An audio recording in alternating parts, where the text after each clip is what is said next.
Hey everybody, how's it going? Travel Man Dan here. We are live. We are ready to go. Welcome to the weekly beer and video review show with me, Travel Man Dan, aka Reading Man Dan, aka Movie Man Dan, or you can just call me Danny. Welcome to the show. I already see we have a bunch of people in the show. Barrow, welcome to the show. Drunatic, yes, from Copenhagen, love and light. Welcome, everybody. We have an amazing show for you. I cannot wait to get this thing going because we have a great guest today. We got the usual test funny fun antics, and we have some delicious beers and fun videos to talk about. So let's go ahead and get started. Before, if you're new to the channel and you don't know what we're doing, let me break it down to you real quick. This is the beer and video review show, and that's exactly what we do here. We review beers, 2 delicious beers we have for you today. It's going to be exciting. We have a scorecard, and we're going to be bringing you live updates of what this beer tastes like, and maybe going ahead and inspiring you to drink it.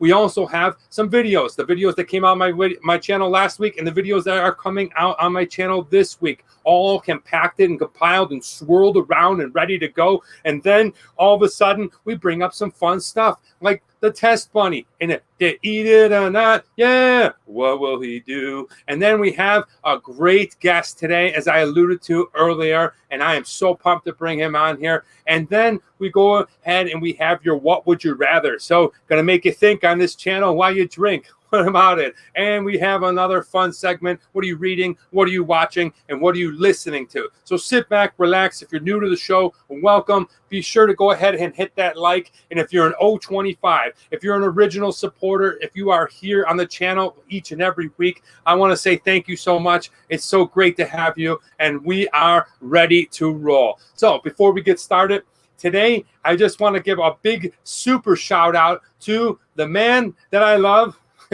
It sounds really weird, but my dad. So, Pops, I don't know if you're here or not, but I just want to say Happy Father's Day. I love you very much. I hope you're doing good. Probably kicking it poolside, having a Labatt's Blue. I wish I was there with you. I hope you're having a good time. I'm sure Steve, Marky, Lisa, and Nicole will all be over later. So, much cheers to you. Happy Father's Day. I'm so excited about, the show.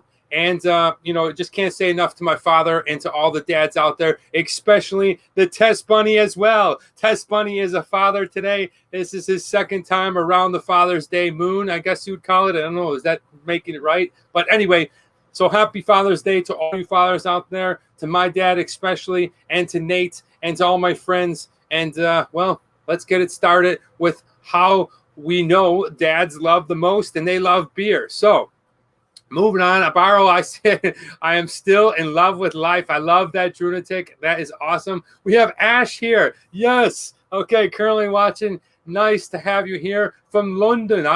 All right, happy Father's Day. Very nice. We're going to just whip through there. Italy and Wales. Go Italy. Okay.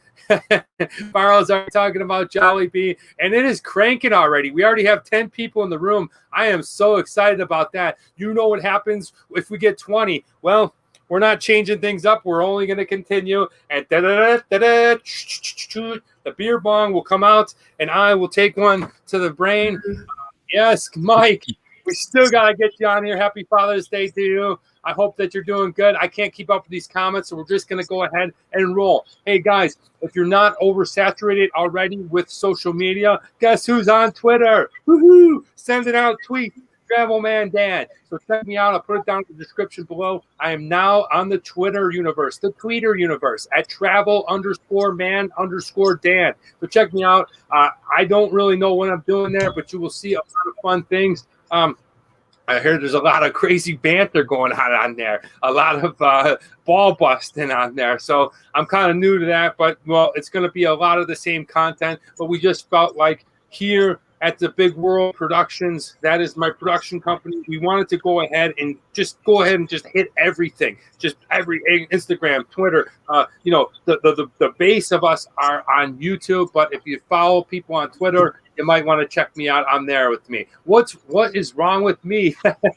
That's a great name. Okay, Chris, the leprechaun is not here today, Chris. Woohoo! Yes, Nate says chug, chug, chug. Ash, okay, we got to get 20 people in the room. I have 11 and only one like. What the hell, folks? Go ahead and give me a like on this video. Let's get it going. Hi, Freaky. All right, hey, Atten's here, and Barrow and Drunatic. Now, I want to go ahead and talk about something else that is really important to me, and that is family. Happy Father's Day to my cousin Mike. And my cousin Mike, I wanted to go ahead and really support him and really put out his name and, well, his band. Okay, he has a band. He is a musician. Unfortunately, I never got any bit of that in my family passed down to me. I was more of an athlete and more of an actor, performer. I don't have any musical talent whatsoever. I can probably sing to you a little bit, but, I got to warm up a little bit, so not properly on the show. But my cousin Mike, he just released his album. The band is called Creeping Jennie, not the plant. That is the band name, Creeping Jennie. And you can follow them down below if you check out Spotify, SoundCloud. I'll put everything in the link in the description. And I'm going to go ahead and I'm going to play one of his songs from Creeping Jennie. So be ready for that. I will do that at some point during the show if you want to listen to it. But that is my cousin Mike. You've seen him here on the show. He just released his album with his band. They're like, if you like Tragically Hip and Canadian rock, I think that's probably the genre that they would be closest to. He's a guitarist, so he's definitely talented, and they got a great sound. I want you guys, if you're interested, check them out. But way to go, cousin Mike. That's pretty sweet that you have an album out. That's quite an accomplishment. You know me as a creator, as your cousin. I'm always striving to go ahead and just try it and do it and produce more than you consume. So big ups to you, cousin Mike, and your band, Creeping Jennie. May you go and sell a gajillion records, make tons of money, turn into a rock star, disown the family, and no, I'm just kidding. May you still be the great guy that you are. Keep playing the music because you love it, and that's what's important. If you're really, really talented, you might get a shot, but it doesn't ever impede you to ever just create what you want. And I'm proud of you, cuz. Good luck with the album. I'm whipping down these comments. Okay, we have a great show so far. And the next thing I want to talk about is, well, if you're not aware of it, we are bringing on a fun guest today. We're going to go ahead and bring him on in a minute. But I want to talk about the next guest. He is a weekly plug-in in the show. He's a lot of fun. He's my best friend, and he's going to be excited to be on the show. And without further ado, guys, ladies and gentlemen, it's time to bring him in. What the hell? Who do we have here? Adam! Welcome! All right, Adam Hirsch, one of my students, is in the show. So, yes, is that Dad or my brother? Welcome. Dad, happy Father's Day. I hope you're doing good. If that is you, happy Father's Day. I love you. And it's time to bring in to eat it or not. Well, what will he do? Or will he eat that food? Or will he pass it to you? Ladies and gentlemen, Mr. Nate Massey. Travelman Dan. What's going on, man? How's it going, man? Hey, dude, super excited about the episode. Happy Father's Day, Mr. Soleil. I saw you just came on. Mark, hope you have an awesome day up there in Buffalo. Happy Father's Day. All right. Well, welcome. Welcome to the show. This is going to be awesome. I see. Yes, Mr. Soleil, they're happy. They are happy you're back. Okay. I approve of the scruff. Thank you. It's me. I appreciate it. Are you talking to me or Nate? I don't know. We both are looking. Oh, okay. I don't know who it's me is, but yeah. People seem to like the beard and the mustache. They love the mustache. We missed you, Mark. Yes. All right, Dad, welcome to the show. I hope you're having a black blue.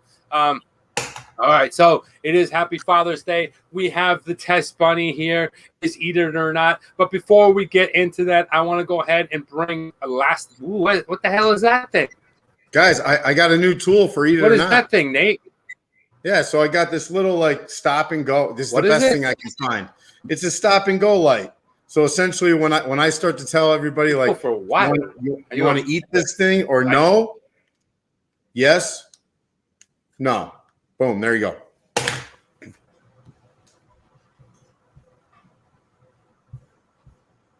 You there, buddy? Uh-oh. Travel Man Dan seems to have connection issues. So anyway. Okay, so the green is eat it, obviously. Yeah, green is eat it, and then the red would be not.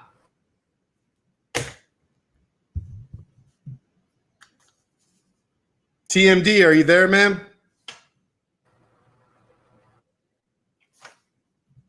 Well, if he's not there and you guys can hear me, I don't know. Can I see some comments? Can you guys hear me, or am I the one that's choppy, or is it Travel Man Dan? Connection issues. Yo, you there? I am. Okay, talk to us. I don't know what's Yeah. going on, but I'm having terrible connection issues. All right, Nate, you there? Hi, guys. Nate has gotten off the show. I'm not sure. I think probably it was him that had connection issues. So we're back. We'll bring Nate back. I see a lot of new people in here. That is awesome. Thank you so much. We have back on the show, Nate. What happened? Actually, it was your connection. I don't know. I can't tell whose connection it was. Maybe it was mine. If it was, I'm sorry. But anyway, where did we leave off, Danny? Where did we leave off? First of all, we got Simmer Virda in the house, and we have 18 people. Holy crap! Okay, that says hi 30 pack. We were introducing that crazy, wacky stop sign. I guess you're now a crossing guard. Yeah, basically a crossing guard. So if I go through the whole process of eat it or not, the green's going to be eat it, red stop's going to be not. And if anybody has a better idea for me to use some kind of, apparatus here, let me know.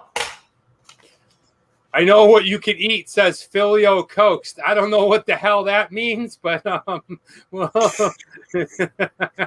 okay, Filio, new to the show and welcome. Right. Okay, we have a bunch of people. I can't keep up with these comments, guys, but you're there, Nate. Yes, Tim Wright is here. Welcome, Tim. Happy Father's Day to you. We have a bunch of new people here, and it is cranking. We have 18 people. Guys, I want to real quick talk about the video that came out last week because this is the beer and video review show.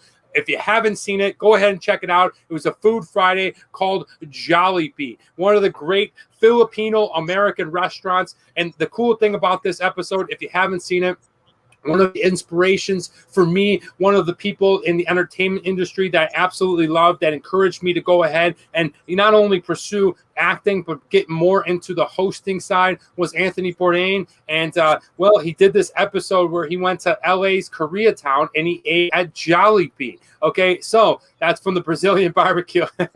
And so I needed to go ahead and do this particular episode. They did it in the car. He did it with his friend. So I needed to go out there and do it. If you haven't seen it, I went to Jollibee. I did the exact same order minus the spam mini bites of Anthony Bourdain and his guest. It was just really fun.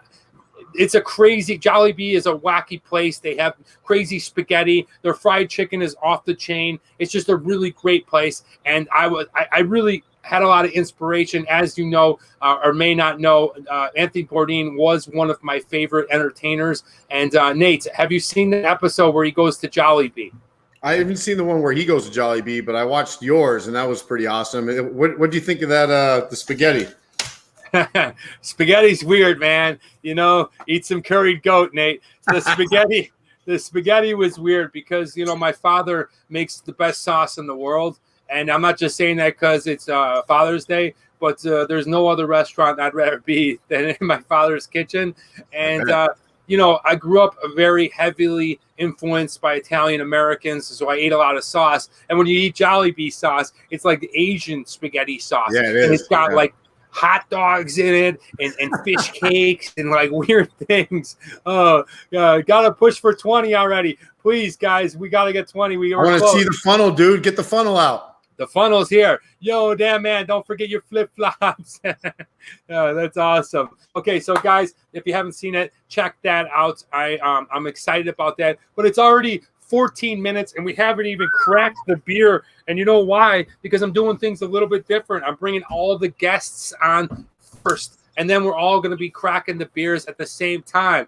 Big Air Show Buffalo Tape for free fry. Yes, welcome. Have fun, Mike. I saw the little previews on Facebook. That looks awesome. New phone. Okay, very cool. We have spaghetti sauce. It's too sweet, but it's the Filipino sauce. But it's style. I agree. So, guys, going over, we want to go ahead and crack the first beer. But first, let's go ahead and bring our guest on the show. And I'm really excited about this guest. This guest is going to really bring some value to today's episode. He's a fun dude. He's got a great thing. You may have popped onto this channel because you're a beer drinker, but you might also like a little liquor. Ooh. A little boozing, huh? Okay. And today's guest is just that. You know, I don't want to call him a mixologist because I feel like that's a cliche kind of hook. Yes, we need the party at 5.5. That's a great idea. But I like to call him a bartender master, a master bartender, if you will. Okay, so guys, without further ado, please welcome to the show our friend, your new friend, ladies and gentlemen, Mr. Bartender Tom. Yay. Welcome, Tom. There he is. What's going on, Tom? Right. All right, Tom, welcome to the show, man. I think you have your mute on, Tom. Happens all the time. Here we go. Yeah, Tom. Yeah.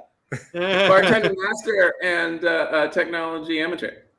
Very cool. Yeah. What's up, Pete? Right. Tom, welcome to the show, man. I appreciate it, guys. I appreciate it. And very, very flattering introduction.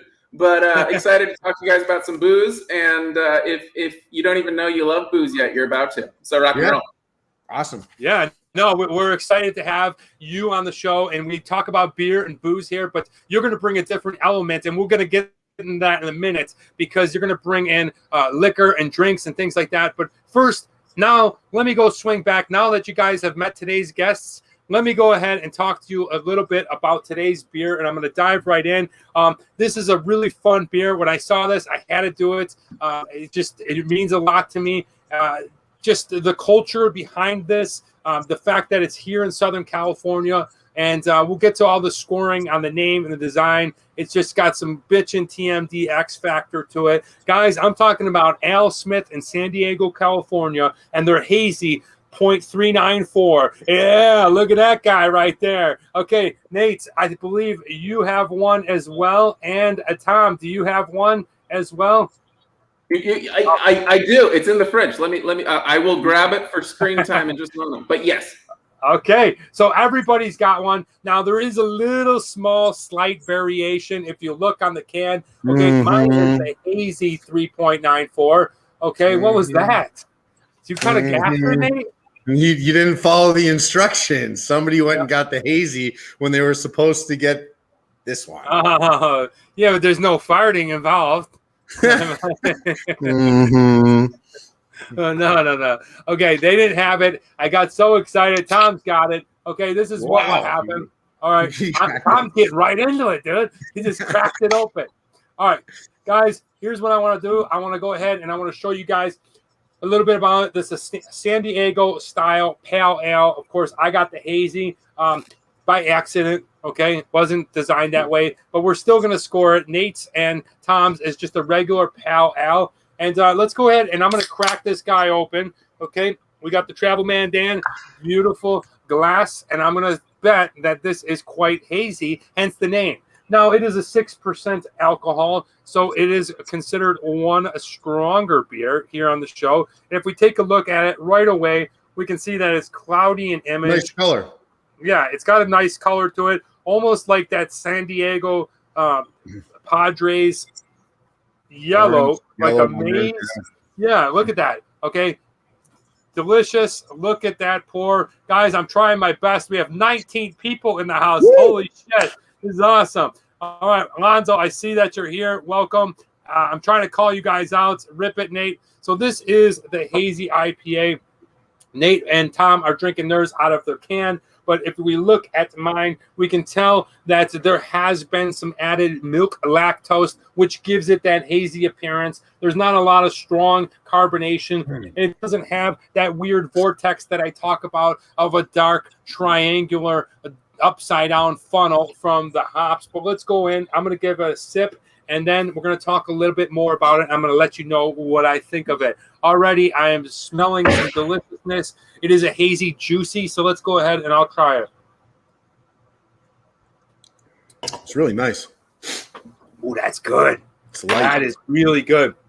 Now, typically, if you watch a lot of this show, I'm not a huge fan of the juicy grapefruit citric IPAs, but this one's got a really good taste. It's not overpowering you. It's not overpowering you in juiciness. It doesn't have that real citrus flavor. It's got a great aroma to it. It's got a nice hop flavor to it. Nate, Tom, what about your first sip? What do you think, guys?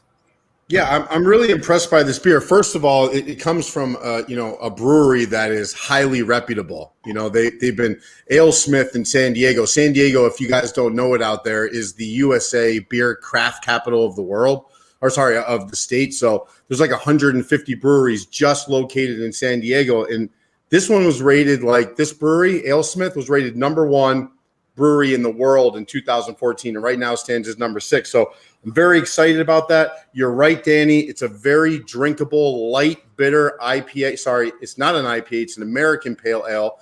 Typically, the American Pale Ale is going to sit between that 5 and 6% of alcohol by volume, right? So this is right within that range. It's got a little bit of orange, got a little bit of citrus, very drinkable. You can probably do 4 or 5 of these very easily and not have that real bitter taste on your palate. So this is a really nice beer. Super excited to see it, and I want to compare it to the next one.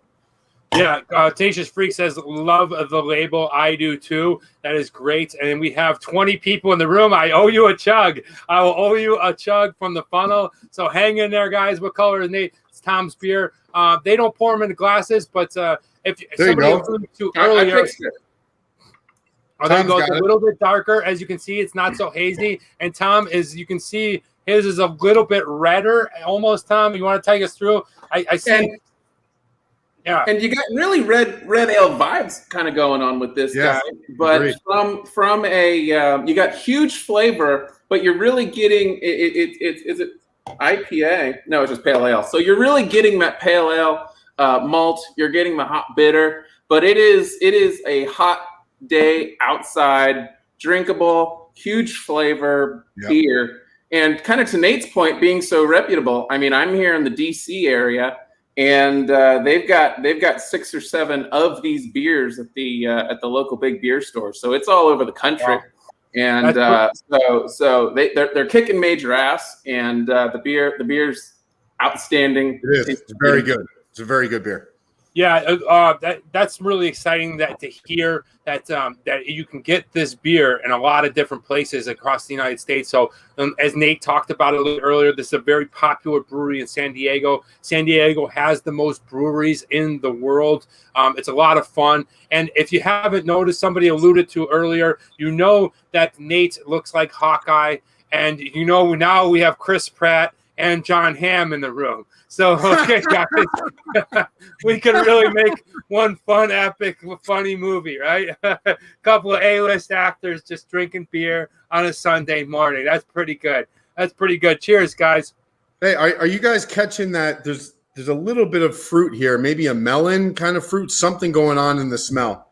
Yes, I am. I'm catching exactly that. It's a weird cantaloupe kind of rind smelly flavor. I don't know what that is. We're going to dive into it. But Tenacious Freak had said something about the retro label. And the reason that this beer is called a 394, the whole reason behind this one is because there was a baseball player. I love baseball. Nate loves baseball. I have no idea if Tom loves baseball. But 394 was the batting average by a very specific San Diego Padre named Tony Gwynn. He was a longtime all-star in the major leagues, one of the best, if not the best, contact hitter of the modern era. And when I say modern, I mean 75 to current day. The guy almost hit 400. If you don't know what that is, real quick, I want to put that into perspective. The last guy to do it was Ted Williams way long ago, almost 100 years, probably about 80 years ago. Ted Williams hit 400 on average. So, guys, this beer right here is inspired by this, and I want to go ahead and share something with you guys. If you don't know, let me share this real quick with you so that you guys can all see this. And maybe those of you that are overseas and don't really know much about baseball or baseball player, maybe this can put it into perspective a little bit about who Tony Gwynn was. So let's go ahead and I'm going to share this with you and enjoy. There's Tony. There's Ted Williams.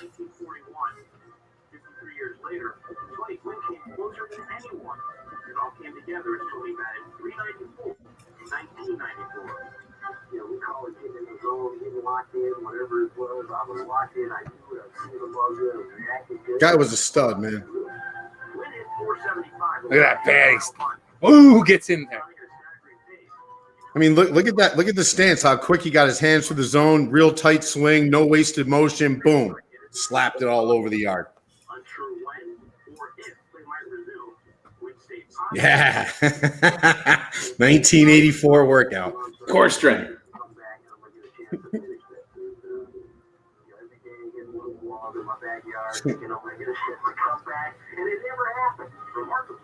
Gwynn has no regrets. Instead of pondering the baby's what if, he finds consolation in his conviction that he would indeed have made baseball history. Okay, guys, I hope that you enjoyed that real quick of Tony Gwynn.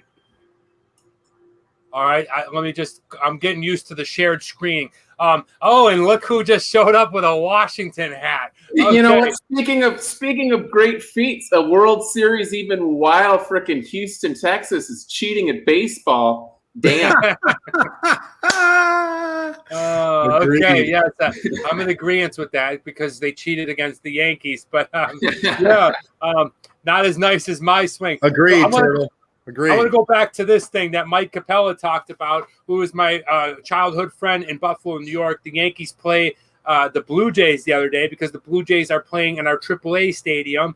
I played there twice. I played there in the high school championship, and I played there in the high school all-star game. So it was really cool to see my favorite team in my hometown. Mike, how was the game? I'd love to have you on here and to talk about that.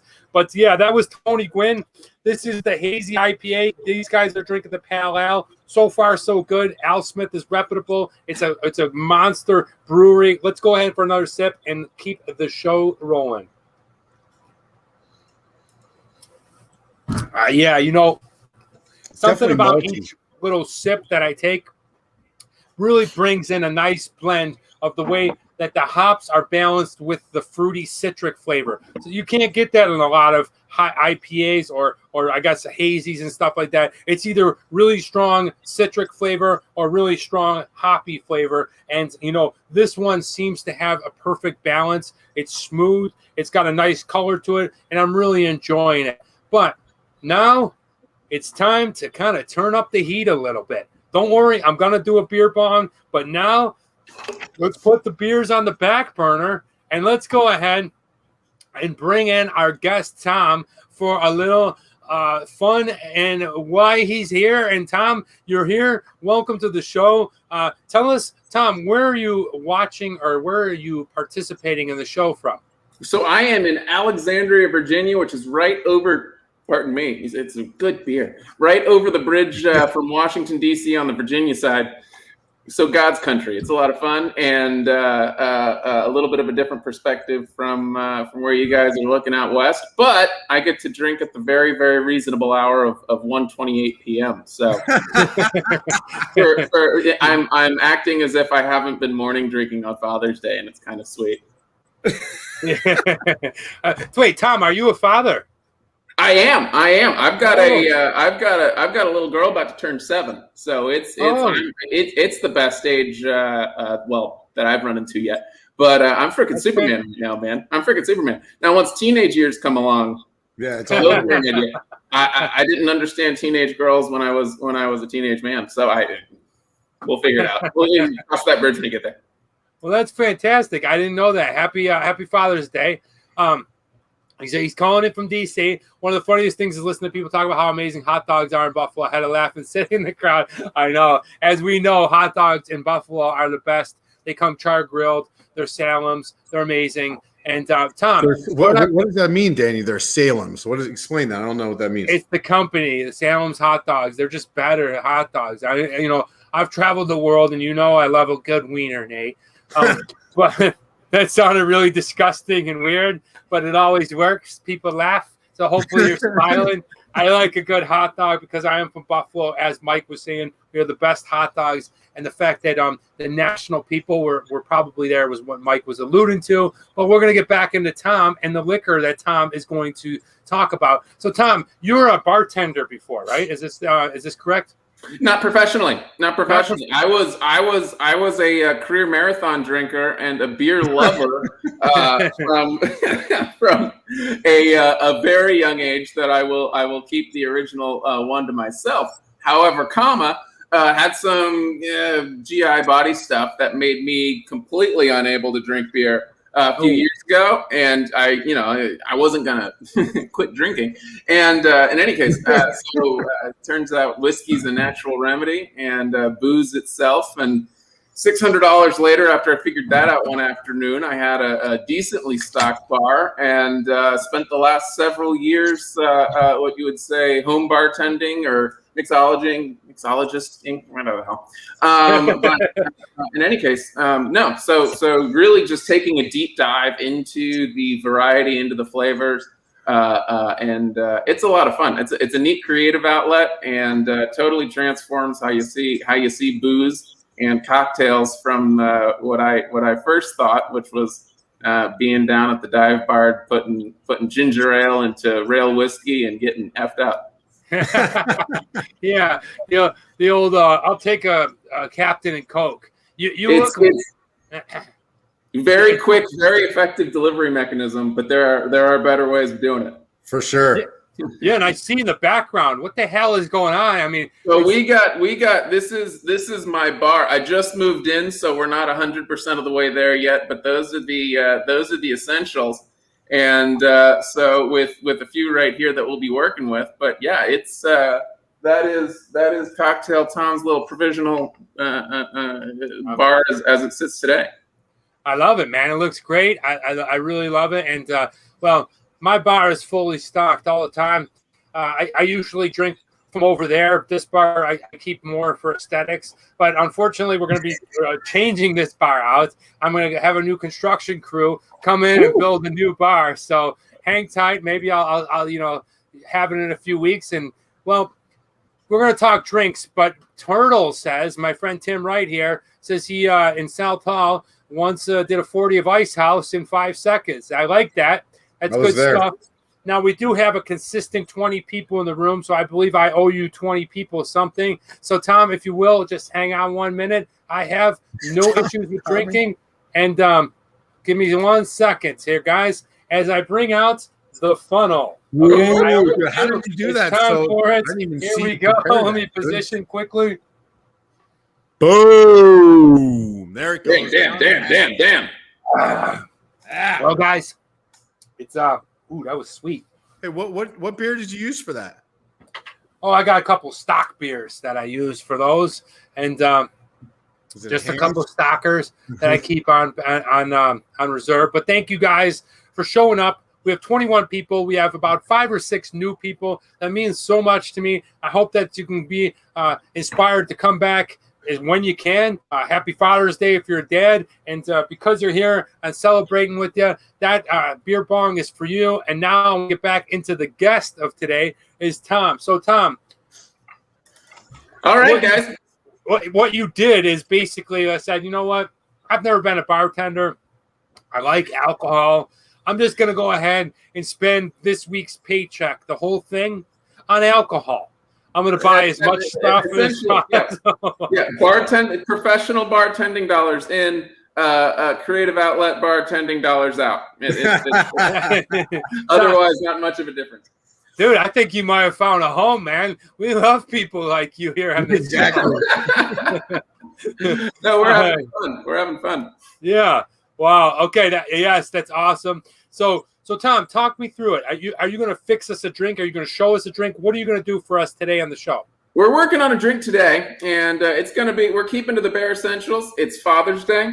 It's hot outside, at least here. It's a muggy, ultra humid 85 degrees. I don't want to talk about Nate and you guys out west, but it's hot. It's Father's Day. It's barbecue season. We got a pretty standard issue whiskey beverage that is okay, and we're going to make it great. And so that's kind of how we're going to dive in, and it's how I do things. Cool. Okay. So are you going to show us what is there anything special? Because for me, I'm more of a I'll take a Negroni, like a more sophisticated drink, but I always have to order that, right? Okay. Yeah. As Dan, but I've also been a very simple man where I just take one drink, add it to the next, and that's it. So take us through what you're exactly going to make. Well, gee whiz, this is kind of a take a drink and put it into the rest thing. We're gonna make an old fashioned, and if you know whiskey, if you know booze, if you know whiskey cocktails, you know the old fashioned. It's on every cocktail menu that you got, and discount Chris Pratt. It's a huge compliment. In any case, it's everywhere, and it is lazy, it is boring, it is delicious, and it can be way, way, way friggin' more delicious. So that's what we're going to be doing today. I call it Tom's Old Fashioned because I am just one cocky motherfucker. And so let's dive right in. Pardon my language. We're not on I don't know. In any case. Listen, if you want to swear, go ahead. I will occasionally swear when I'm slurring. But I was a teacher before, so some of my students pop up from time to time, and I plan on growing this channel to a wide audience as I do Reading Man. So I try not to swear as much, but if it falls out, it falls out. Listen, if you get on late night travel network, if you're doing the beer bongs, we can do an F-bomb. That's just the way it rolls. They go hand in hand. Bingo. Quote of the week: if you're doing beer bong, you can do the F-bomb. I think that note to the FCC. So I'll just dive in if that's good with you guys. Yep. Cool. Yeah, go for it. So let's the old fashioned. Old fashioned is the booze, the whiskey, the bitters, and that's just the standard Angostura bitters. We'll get into that. Get that in the grocery store, and then the sweet. And the sweet, which balances out the whole thing. You got the bitter, you got the booze, you got the sweet. We'll get into that real quick. And how those all balance out in any good cocktail. They all counteract one another. But when you see an old fashioned on a menu, what you're usually going to find and what should make you go about the bar, not in a bad way, just in a, okay, this isn't going to be the over the moon experience. I know what to expect at this bar. And when you see the recipe online, when you're looking it up, you're going to get this. And it's the laziest ingredient in the whole wide booze world, which is simple syrup. What is it? And I have some. You can notice it's full because there's circumstances where it can be useful and using with other things when you're trying to get ultra punchy, maybe with margaritas and stuff like that. Laziest ingredient in your whole bar. It's fine to have. It helps you get home. There are way days. What you're going for, we're going for sweet, right? We're going for sweet. And so you got the booze, the bitter cuts out the slap you in the face boozy flavor, and then the sweet comes in, counteracts the bitters that are being put in there, and the booze itself comes in, the liquor, the acid cuts right through the sweet. And so it's kind of this circular. You really, on any good, well-rounded cocktail, want to circle all three of those things in, right? And so what we're going to do today is we're going to get started and put all these together. And I'm going to show you how we get to sweet, how we're going to get to balance, how we're going to make an old-fashioned kick ass from an old-fashioned. And we'll go through that. So let's start with the booze. All right, Nate, do you like old fashions? Are you kidding me? I absolutely love old fashions. I like the simplicity of it. The thing that he's complaining about the most is the thing that I like the most about the old fashioned. Nice. Okay, you're Tom, about to love old fashioned so much damn more. It's delicious. I'm really excited for this little segment. Okay, so this is my friend Rally the Bull, and he travels with me, and What the hell? we're gonna use him Hold here. on a minute. What the hell is that thing, dude? This This is is- my this friend is Rally the Bull. You just pulled his ass off. He said it I very did. matter of factly and just moved on. Yeah. This is Okay, this that's is very it, dude. important. This is very important. I'm going to get into the origins of Rally the Bull in just a second, but you said I pulled his ass out, and you said so incorrectly. So this right here, see the little bump? That's the sphincter, if you will. This Got a rectum. That's right up here, getting into the anatomy of the bull. That's where the bullshit comes from. This is where the booze comes from. Right? That's the tail. That's the tail. So we got to be very clear about that, because anyone who Yeah, thank you. that's the thing you said. Yeah. Inaccurate. I don't want to learn how to drink shit. What would you rather? I do.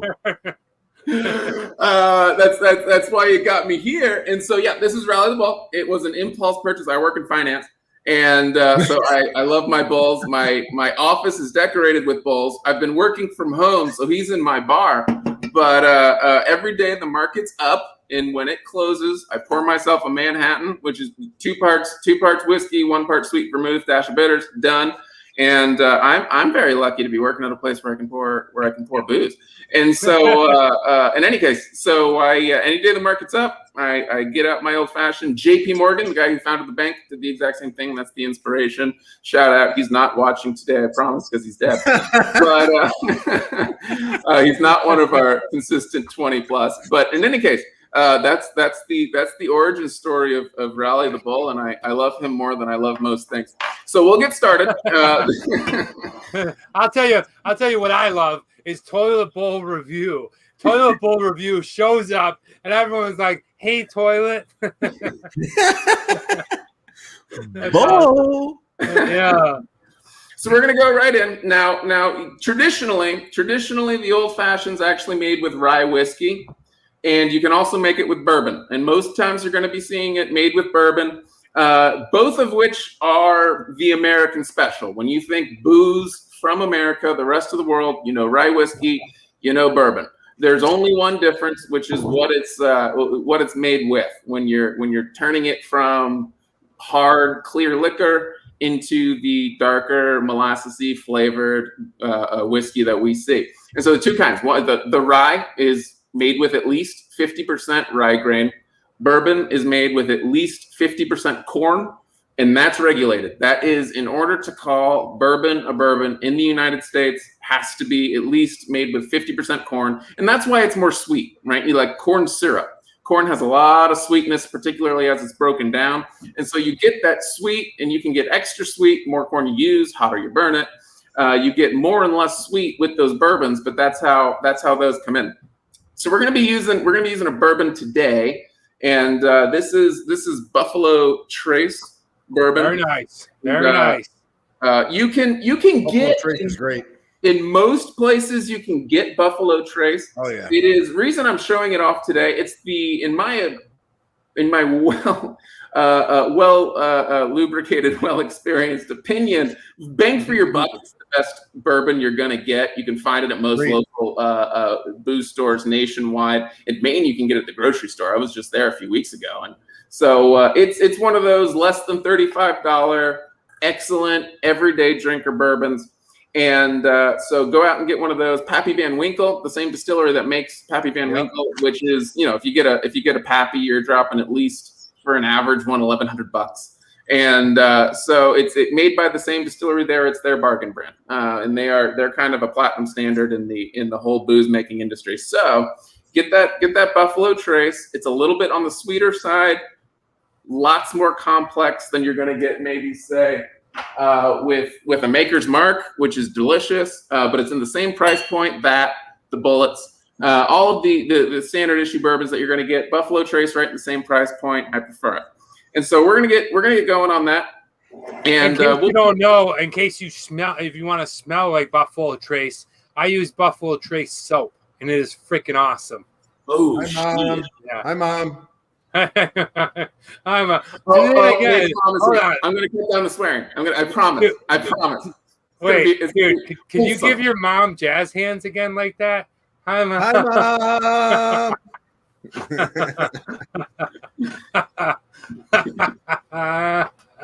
All right, moving right along. Tom, Forever pour on that video.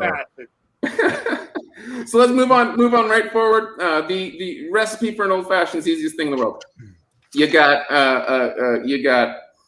2 ounces of the whiskey. You got 1/2 ounce or 1/4 ounce. You can really play around with the sugar, right? With the simple syrup, they're going to say 1/2 ounce of simple syrup, and then bitters to taste. Most places are going to use 2 dashes of bitters, and I'm going to show you the bitters here right now. Angostura bitters. You're usually going to find it in any grocery store. Any place that has a liquor aisle is going to have these bitters. The defining feature is that the label actually doesn't wrap all the way around. It sticks right up. Mine's wedged down because I grip it. But in any case, you can find this anywhere. This is your standard issue when you say in any cocktail recipe, add bitters, add Angostura bitters. This is exactly what they're talking about. It's a couple bucks. And again, that's the bitter that you have to round out the cocktail. When you got the sweet, you got the booze. That bitterness really comes right in there. Again, we're talking a couple of dashes. I'll show you guys that in a minute. But you're just calling a couple of dashes, and then as you start drinking it, you're going to go, oh, it's a little too bitter for me. It's not quite enough. Let's just put one more in. And it's one of those, you can kind of get it to taste. You can tell a bartender, hey, heavy, hey, light, or just kind of standard issue on the bitters. And so it's really useful to kind of jerry-rigging the drink exactly the way you want it. So we're just going to get right in here. 2 ounces from Raleigh. Not his real butt, his tail. We're just going to go right in there. 2 ounces of the whiskey, rock and roll. And we're going to get with the bitters. I prefer 4 dashes because I like IPAs and I like bitter stuff. So we're just going to put that right in there. Now you see, as you just put it over, you're getting a little boop. Every time you turn it over, you get a little boop. You plus it again, boop. And that's how you get, when you say dash of bitters, it's just a turnover. The head's designed for the boop. And I'm not doing away with that bit anymore. I'm saying boop for forever and ever now. And so usually they're going to say a little simple syrup. And they're going to tell you a tablespoon of simple syrup, 1/4 ounce, 1/2 ounce, however the recipe kind of goes. You're gonna do away with it. You're going to How was that? You're going to use, and this is the way to fly, is a liqueur. And you're going to find in any liquor aisle a whole bunch of different liqueurs of every single flavor. And when I say liqueur, you'll see like and you'll see it. You read liquor a lot of the time. Cherry liqueur. They have herbal ones. They've got all the whole world of liqueurs. You got essentially every single flavor, particularly fruit flavor, blended into liquor. It's usually thick. It's usually a little bit more syrupy. It's a huge flavor. Sometimes they're more boozy as a standalone dessert drink. And today we are using Hearing Cherry Liqueur. Maraschino also makes one. The maraschino cherry is another one very popular in most liquor stores that you'll see. But instead of the simple syrup, because this liqueur is very sweet, all of them are very, very sweet, particularly if you have it in fruit form. And so it's a recipe in a lot of drinks. There's a lot of wide use for it if you're getting it in. But all we're going to do, I'm not even going to use the mixer. All we're going to do is just a little dash of it. Just a little dash of that. It looked pretty dark, Tom. Is that right? Is it a dark liqueur? Yeah. It is a darker liqueur. So I could, I don't have another glass here. But it is a darker liqueur. It's molassesy. I would say twice as dark as you're getting with the whiskey. Deep brownish, reddish. You'll kind of get that there. And frankly, it's good enough to have, as a replacement for a dessert wine. If you kind of put this in with fortified port or something like that, if you kind of want to add a little bit of sweetness to something that's a little darker, you can totally use it that way. Almost like an amaretto. Bingo. Yep. And so this is an important detail. This is the most important piece. You don't have to have a cocktail spoon, but it's way more fun and it makes you look cooler to do it. And there's practical applications. Yeah, you gotta have all those. You pour the booze down the little swirly and it aerates it. It's not. Sow boozy again. You see, frickin' Philo's keeping up too fast. She's not typing right. Anyway, this has been an amazing show so far. Like, I'm like, Jesus wow, there's so many. Christ. I probably have Oh, there 500 she is. comments There she come is. She's through. keeping up. She's keeping up. And so, and so this is critically important. This is critically important because everyone goes to the bar and they see the shaker. They put the ice in there. And they're flipping it all around and it looks cool. You'll notice they don't do that for whiskey drinks except on rare occasion. That's very important. When you shake something, you're putting a lot of air into it. You're putting a lot of air bubble into it, and you're oxidizing it. And a big thing is it's actually, they would call it bruising the whiskey, which is going to take away a lot of that booze forward, that sharp, burny flavor that you get with it. And if you don't like the sharp, burny flavor, you add more sweet. You don't go ahead and shake it because you're getting a lot of that froth. You're getting a lot of that shake in there, and it's going to completely change your flavor. It's going to change your drink. It ruins it. So it's very important that when you get a drink like this, you stir it. All you need to do, you put the outside of the spoon, outside of the glass, loose grip at the top. You let it spin. Wow, and critically important that you give it, there we go. You give it a nice good stir. Only takes a couple of seconds. Bada bang, bada boom. And then you put the ice in. You get the ice rolling in there, bada bang, bada boom. And that, my friends, is Tom's Old Fashioned without the simple syrup. And usually you're going to see, and I could pull it out right now, there's a cherry for garnish, usually on top of these things, right? Sour and so when you get that cherry for garnish, you get a little bit of that cherry syrup going in there, and it's garnish that's dropped in, so you usually get a little bit of that flavor. Enjoy that flavor. Embrace the cherry that always goes into an Old Fashioned, always goes into a Manhattan. But do away with the simple syrup. Replace that with the cherry liqueur. Or there's another option. If you have the cherries, cool. Still don't put the simple syrup in there if you don't have a liqueur. All those cherries always have it comes. You got the little cherry juice that comes in this little jar.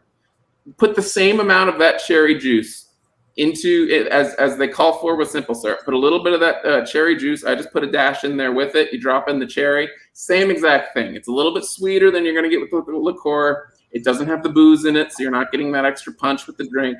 But it's just another way where you can get that flavor. It's punchy, and you're doing away with the laziest ingredient in your whole bar that I threw back there, and I hope to God didn't break all over my.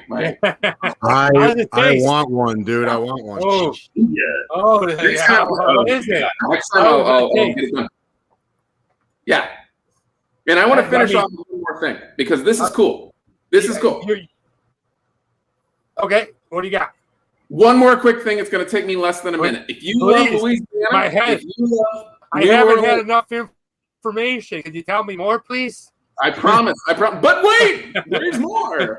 If you love New Orleans, you're gonna this is a whole new drink that is not at all a new drink, especially if you're an alcoholic or a famous writer from times gone by. Oh, I love this one. Absinthe is the key to them, right? And they have a drink called the Sazerac, right? Yep. And you go, ooh, the Sazerac, it's so good, it's so different. How is that? It's so damn interesting. How do they pull it all together? New Orleans drink, cool.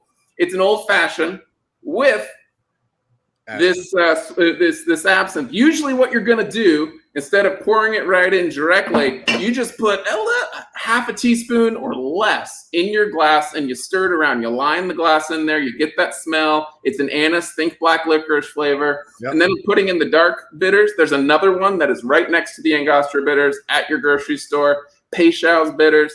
Shows up right there. It has a red flavor or a red color instead of the dark one. A little bit of a different bitter flavor. I won't go into it, but you put a swirl of the absinthe in there. It's pricey, and that's because you only use a tiny little itty bitty bit of it at a time because it is 70% liquor. And Hemingway, as it turns out, I guess hallucinated from using it. That might have been a wives' tale from the Prohibition movement trying to demonize the whole thing. But you swirl that around. You could switch out the bitters if you stay traditional. Pow! You have yourself a Sazerac, whole new neat cocktail, whole new experience. Your friends come over and they go, oh shit, you got another one. Same exact thing. You just swirl the absinthe around in there. You've got yourself a Tom's Old Fashioned. You got yourself a Sazerac. Rock and roll. Awesome. Wow. Where do I begin? First of all, that was one hell of an education. An old fashioned to me just sounded like young people trying to sound cool, but you really brought a lot of information to people and what was going on. And the funniest thing is watching Nate go like this and agree and stop screen. Like he knew what the frig you were talking about. I did. It's the easiest thing in the world. It's the easiest thing in the world. You think, oh, cocktails. No, actually, it's the easiest thing in the world. To be honest with you, as oddly as this is going to sound, Nate's probably one of the most sophisticated friends I have. So, I have a lot of sophisticated friends dressed in blue collar clothes. So, Tom, that was phenomenal. You make me want to go out and make an old fashioned. Of course, like I said before, as Tenacious Freak said, most of the liquor in my bar back here is dry martinis. So we're going to be going to that in a little bit. But that's awesome. Thank you so much for taking us through. I loved every bit of it. I think I haven't had an old fashioned in so long, but you've inspired me to go and try it. I'll definitely go and try and make that adjustment that you said. The wormwood and the absinthe, I got really into it. Back in the day, I used to have a nightclub in Hollywood that I ran, and I used to charge this one guy a bottle of absinthe from Europe to go in, and he would bring me one. And I'm telling you, I understood Hemingway a lot more. So very interesting. Yeah, huge value. Thank you so much. Continuing on with the show, we are still drinking this Al Smith 394. If you're just hopping in, I know it seems like a long time ago we were talking about this, but this is the San Diego beer. It's phenomenal. And it wouldn't be a regular show if I didn't bring them in with the song, because people like the song. I get messages, hey, I like the song. So now it's time for to eat it or not. Yeah, what will he do? I don't know. Will he eat that haggis or pass it to you? Ladies and gentlemen, now it's time for Eat and Not, and welcome to the show, Test Bunny. What up? Dude, what's up, man? Thank you, Travel Man Dan. Appreciate it. I don't know how long we have to suffer through listening to you sing that song, but we got to figure out another option. Oh, no. It's a sticker. It's a sticker. Well, listen, guys. Who likes corny-ass people that think they're funny and they're not? To eat it or not, yeah. All right, what's going on, everybody? Welcome to my segment of the weekly beer review show, Eat It or Not. And super excited to review this little bit of food that I found recently, but I got to start off with some context, some kind of inspiration. So I want everybody to know, first of all, I am absolutely infatuated with pork rinds. It is my number one go-to snack. Okay. I absolutely love them. I love protein-based kind of snacks, kind of like the health-leaning sort of snacks. And I go to Whole Foods. There's one around the corner from my office, and I go there pretty consistently to go get pork rinds. There's a couple of brands I really like there, a couple of flavors I really like. And for those of you that don't know what Whole Foods is in America, it's kind of a higher end grocery store, I guess, for lack of a better term. It was purchased by Amazon a couple of years ago. They typically go for like the organic route and higher level types foods. But every time I go walk into Whole Foods and I beeline, boom, right for the pork rinds. And I always see these crazy, weird chips. All right. These are protein chips. Like I said, I'm a big fan of protein-based snacks. They're a little bit healthier. So this is a brand called Wild. They're based out of Boulder, Colorado. And, they kind of market it as high protein, low sugar, keto-friendly, paleo-friendly kind of snack. So, again, you're going to go into that healthy alternative to a regular potato chip. This bag, it's right here, cost me $4.79.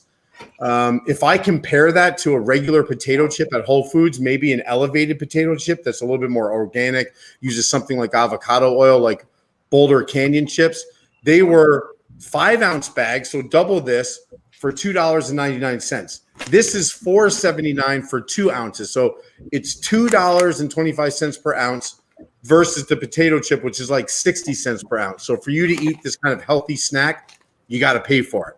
All right. Now, the way they break this down, they've got 2 different lines of food. They have chicken crisps or chicken chips, and then they also have a line of protein chips.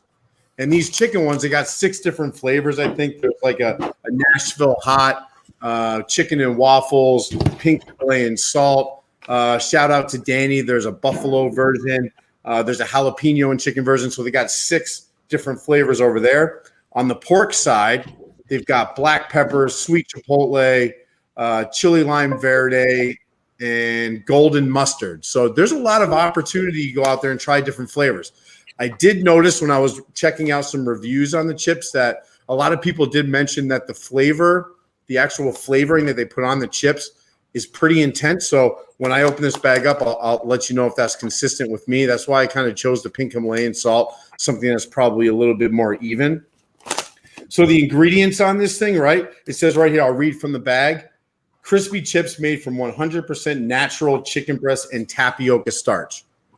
So the health thing, I get tapioca starch. Exactly. I kind of did some research on that. It's basically a binding agent. So they'll use that along with the chicken breast to kind of keep the chips bound together. Depending on who you talk to, some people say it's got health benefits. A lot of people say it doesn't, and it's probably bad for you. I am not a professional when it comes to that. But how about I open these bags up, take a smell, take a try, see if these things are good, and then I'll let you know if we should eat it or not. Okay, all right, let's see. All right, I'm like, whoa, what the hell is that? No, yeah, there he's back. All right. Yes, I'm with Filio. Did you just call fried pig skin healthy? So here we go. Open it up. The smell, you can immediately smell protein. What do you mean smell protein? Because you can smell protein. Party like bodybuilding protein or like protein like meat. Well, yeah, because it's the molecules are built differently. So there's a certain smell that comes with the protein as opposed to a vegetable. I can smell it right away. It's chickeny, but there's also just a little bit of starch, and I think that I can smell the starch, which is that tapioca starch, right? So first things first, let's try this thing. I want to taste it. Look at the chip. Okay, it looks like normal. Looks very normal. light. It looks like a potato chip. You don't really see a lot of flavoring on here. You don't see any salt or black pepper or anything like that. Of course, it's just salt and chicken. So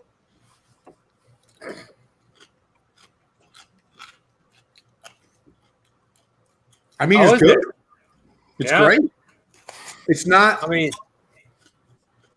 you're doing this for the crunch, right? It's a snack. It's a healthy alternative to buying potato chips, right?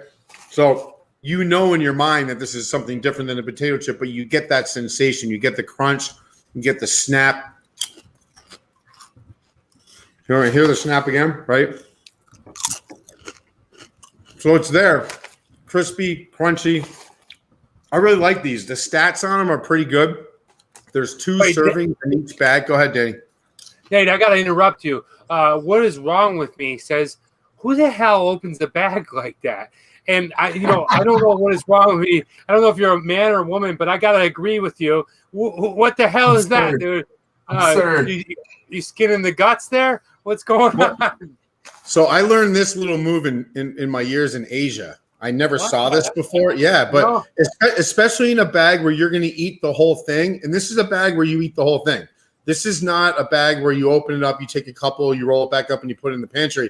You eat the whole thing. So for me to get easy access, look, I can get 5, 10 chips here. Boom. Trust me, guys.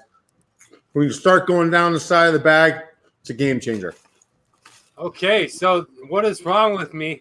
I guess maybe he's got a point, and he's validated that point. And I guess one of the things I always thought was weird when I was teaching, I would see kids and they would do this thing like as they got all the chips down and finished, they would crunch them up and then they would do this little shovel thing, or they would slide all the little pieces. But Nate, that is eye opening. What do you got, man? Well, is that a green? Is that a red? Is that a eat it? Is that a not? Oh, he's going to eat it right away. He's got. Well, you don't know that. You don't know that. Well, you're don't holding the bury green the up. lead, travel man, Dan. Come on, dude. You were swinging the green around. Put that maybe down your shorts. So listen, if you're into healthy alternatives to bad snacking, and potato chips are exactly that. I'm not going to be here and preachy to you, but this is a good alternative. It tastes good. It hits the right thing on your taste buds. It's giving you that kind of dopamine hit or whatever it is that you're chasing, that you're doing something snacky. It's still got health benefits. The calories, you got 320 calories per bag, 20 grams of total fat, 16 grams of total carbs. If this is a bag of potato chips, all of those numbers are tripled, quadrupled, and more. So in my opinion, you want to eat it. Green for go. Eat the chips. Give them a shot. The description and the website is down below in Danny's description. Give them a try. You can find it on Amazon or on their website. I got to be quite frank with you. I'm not buying it one bit with that 10 grams of protein on the potato chips. Yeah, I agree. The potato chips themselves are probably delicious. But whether or not them being 10 grams of protein, I don't know. Thanks for the bottle. I'll be flying tonight. Yes, my dad got the bottle of Hendrick's Gin. Thank you, Dad. Happy Father's Day. I sent my brother, a younger brother, Steve, who used to be on this show. I don't know where the hell he's been. We missed you, Steve.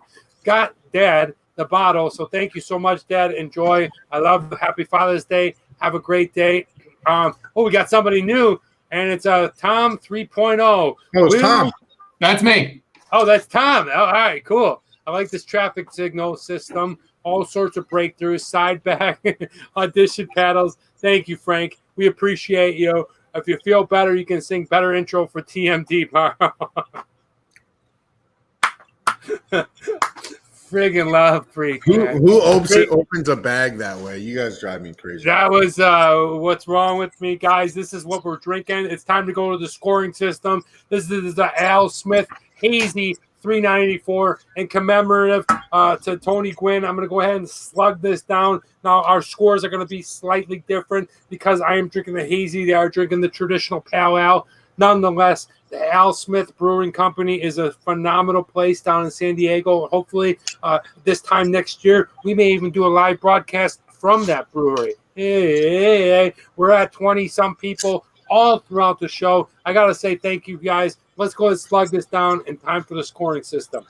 Woo! I got one sip left. Well, that was fine. Sitting here drinking with me. Yeah, Steve. Welcome. Thank you. Tom, it's me, Fob.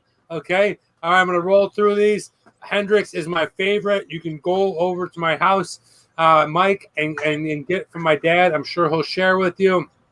Hendrick's, Pops was a traditional beer drinker, but we got him into the liquor the last 2 years, and he's loved it. And girls. Yes, I'm sorry, Drunatic, and girls. It's just, I always say guys, I mean guys and girls. So guys and girls, it's time to score the Hazy 394. Now, we've had one hell of a show. We're going to go a little bit longer. It happens. We got a great guest. We have Tom and his sweet old-fashioned bitters. We have Nate, who's been absolutely great, showing us that new way to eat those strange chips. I can walk over my camp and get some. But now it's time to go back to the foundation, the fundamentals, the shit that started this show was judging these beers. And today's beer, we're drinking this one, the Al Smith Hazy 394. This is the scorecard. It will be coming out. We got some things going on in my life as a regular lifestyle thing, but soon you'll be able to judge from home. But let's get right into the taste. I thought this taste on this beer was sensational. Like I said before, and like I talked about early on in the show, I felt like sometimes there's a lot of IPAs that really miss the taste of a hazy IPA because they go ahead and they add the hops, and they're strong, and they're pungent, and you get that weird cheeky feeling when you're drinking the IPA. But then you have that ultra kind of hazy taste. And now, not that hazy really means anything in terms of taste, but it's typically associated with tropical citric flavors. Now, the balance and the in-between of this beers were great. I've tasted many of them, and I feel like this one really hits the spot. Al Smith is doing something right at the brewery, and that's why I'm going to go ahead and give their score a 4.0. Nate, what are you giving the Pale Ale? A little bit different than the Hazy. I understand that, but what are you giving it? Yeah, so just for clarification, again, like I said before, this is an American Pale Ale, which is going to be slightly different from the second beer that we're going to be judging here in the Space Camper. But they're really in that same kind of level where that 5 to 6% ABV. This is a 6.0, very light, citric, got that basic American Pale Ale citrus and pine type of flavor, which I really like. And by the way, the APA, the reason why it's an American Pale Ale and the reason why it's more balanced is because it has a better blend of malt and hops. The IPA is traditionally going to be higher in alcohol volume, and it has more hops. It's focused on that. You're never going to finish an IPA and go, wow, that was well balanced. No, they want you to get that really hard, pungent bitterness on the front of the tongue, and maybe it settles with some malt on the back. This American Pale Ale is top notch. 5.0 with taste. I can drink this all day. Keep it all. Whoa. Okay. All right. Tom, what do you got? Nate gives it a 5.0. What do you give him the taste? So the taste is huge, and I'm going to come in with the bias that I am with movies, with anything. I'm enjoying it for what it is. It's a pale ale, right? But what you're getting with the taste on this particular guy is, it is, if you think an all-day IPA, which is one of them, but those session IPAs, those ones that have the Bud Light kind of alcohol content that's coming into it, you're getting a lot of that lightness with that all-day IPA, with that session ale.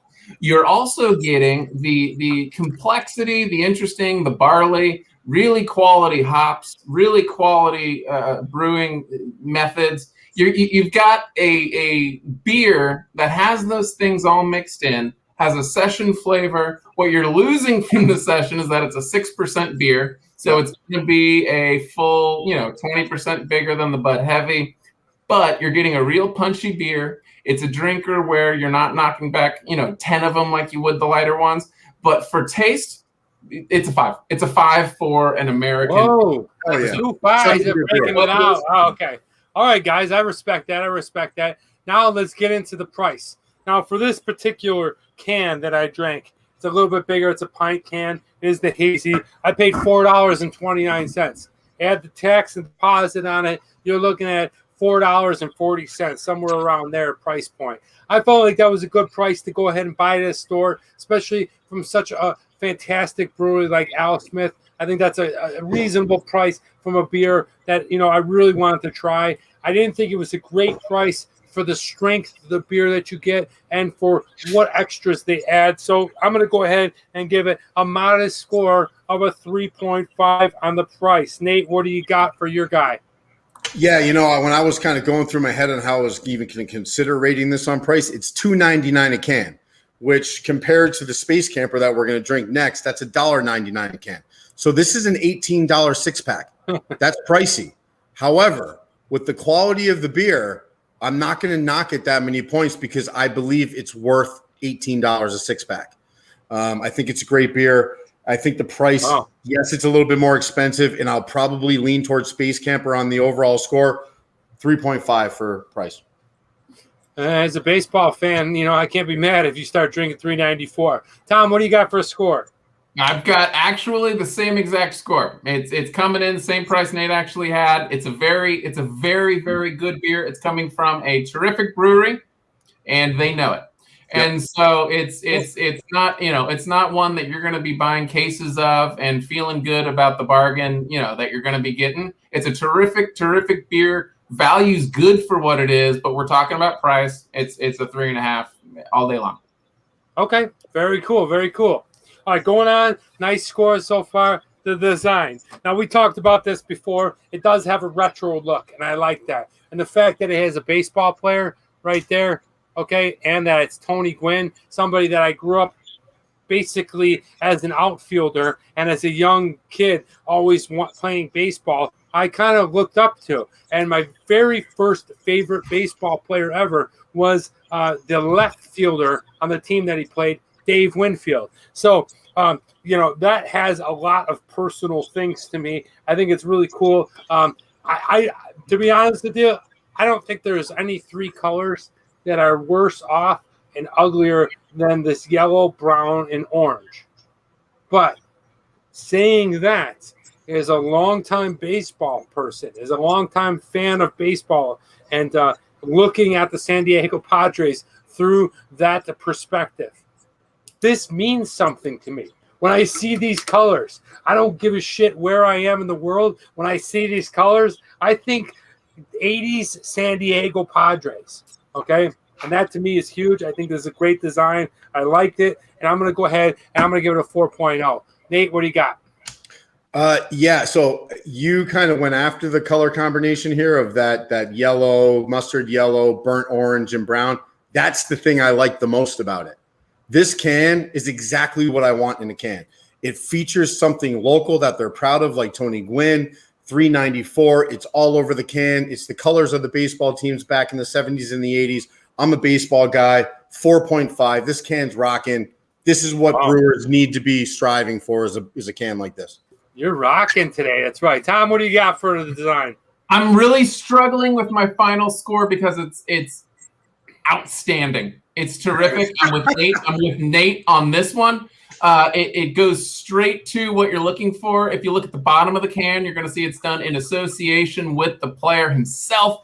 It's outstanding. Awesome. It's perfect to the local vibe, and that's important with San Diego. I'm not going to go long. It's important to San Diego because they're the pale ale capital of the universe, right?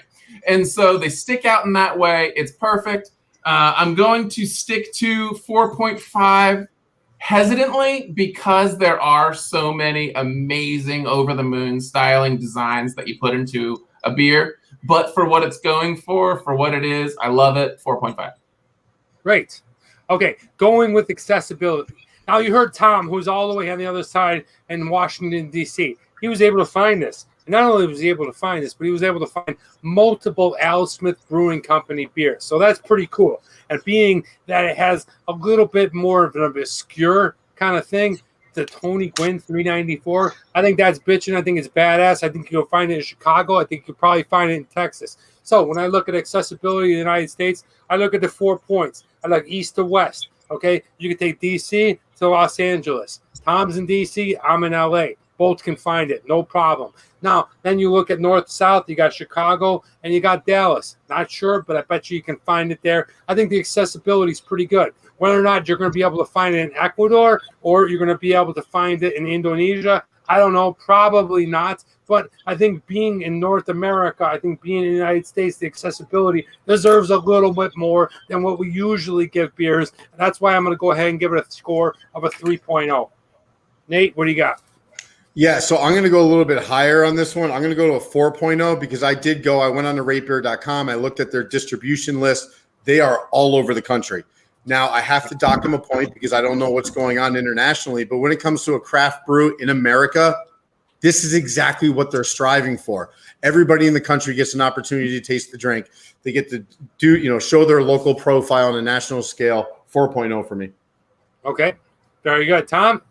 Yeah, and I was super impressed to find it out here in DC. Now, it was, though, where I found it is a beer warehouse. Now, it's a place that has, not all of them, but the excellent guys called Total Wine and More here in the DC area. It's outstandingly, it's easy to find, easy to keep. I'm going to give it a 3.5 because it's not,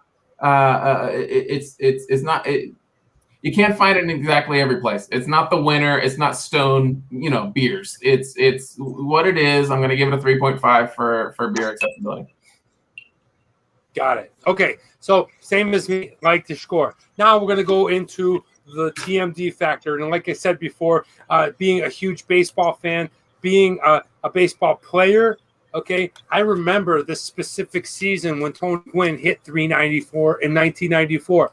I was a junior in high school, and coming into my junior year of high school, we also made the state championship game. And, when a high school is most impressionable, when the pros that he sees or the college people he sees doing and perform well. So I remember specifically that season. No, I think just probably because Tony Gwynn was such a likable guy that you just remember this kind of thing. But people tried to mimic that swing, that being able to hit a slider the opposite field is one of the most difficult things in sports that's never really talked about. And he did it so well. He did it so many times. And I just remember this season. I remember what he was doing. We were all chattering towards the end of the summer of whether or not he was going to be the next player in line to hit 400. He came up 6 points short. But what an epic season. I think it's really cool that San Diego gets behind their athletes and has not only created a pale ale, but the Hazy pale ale. And it's for such a long time. This is a predominant beer from their brewery. So I think that's friggin' awesome. And that's why I'm going to go ahead and give it one of my very first 5.0s on the TMD X Factor. It just means a lot to me to see this. I think it's really bitching. And I'm going to give it a 5.0 on the TMD X Factor. Nate, what do you got? Yeah, so for the eat it or not factor, I'm going 5.0. I love everything about the beer. Love the taste. I think it's phenomenal. I love the story. I love the Tony Gwynn angle. I love the fact that it's a predominant beer out of the craft beer capital of the world.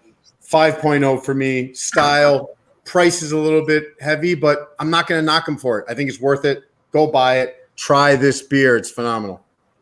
Okay, thank you. Okay, Tom, what do you got for Tom bartender Tom factor?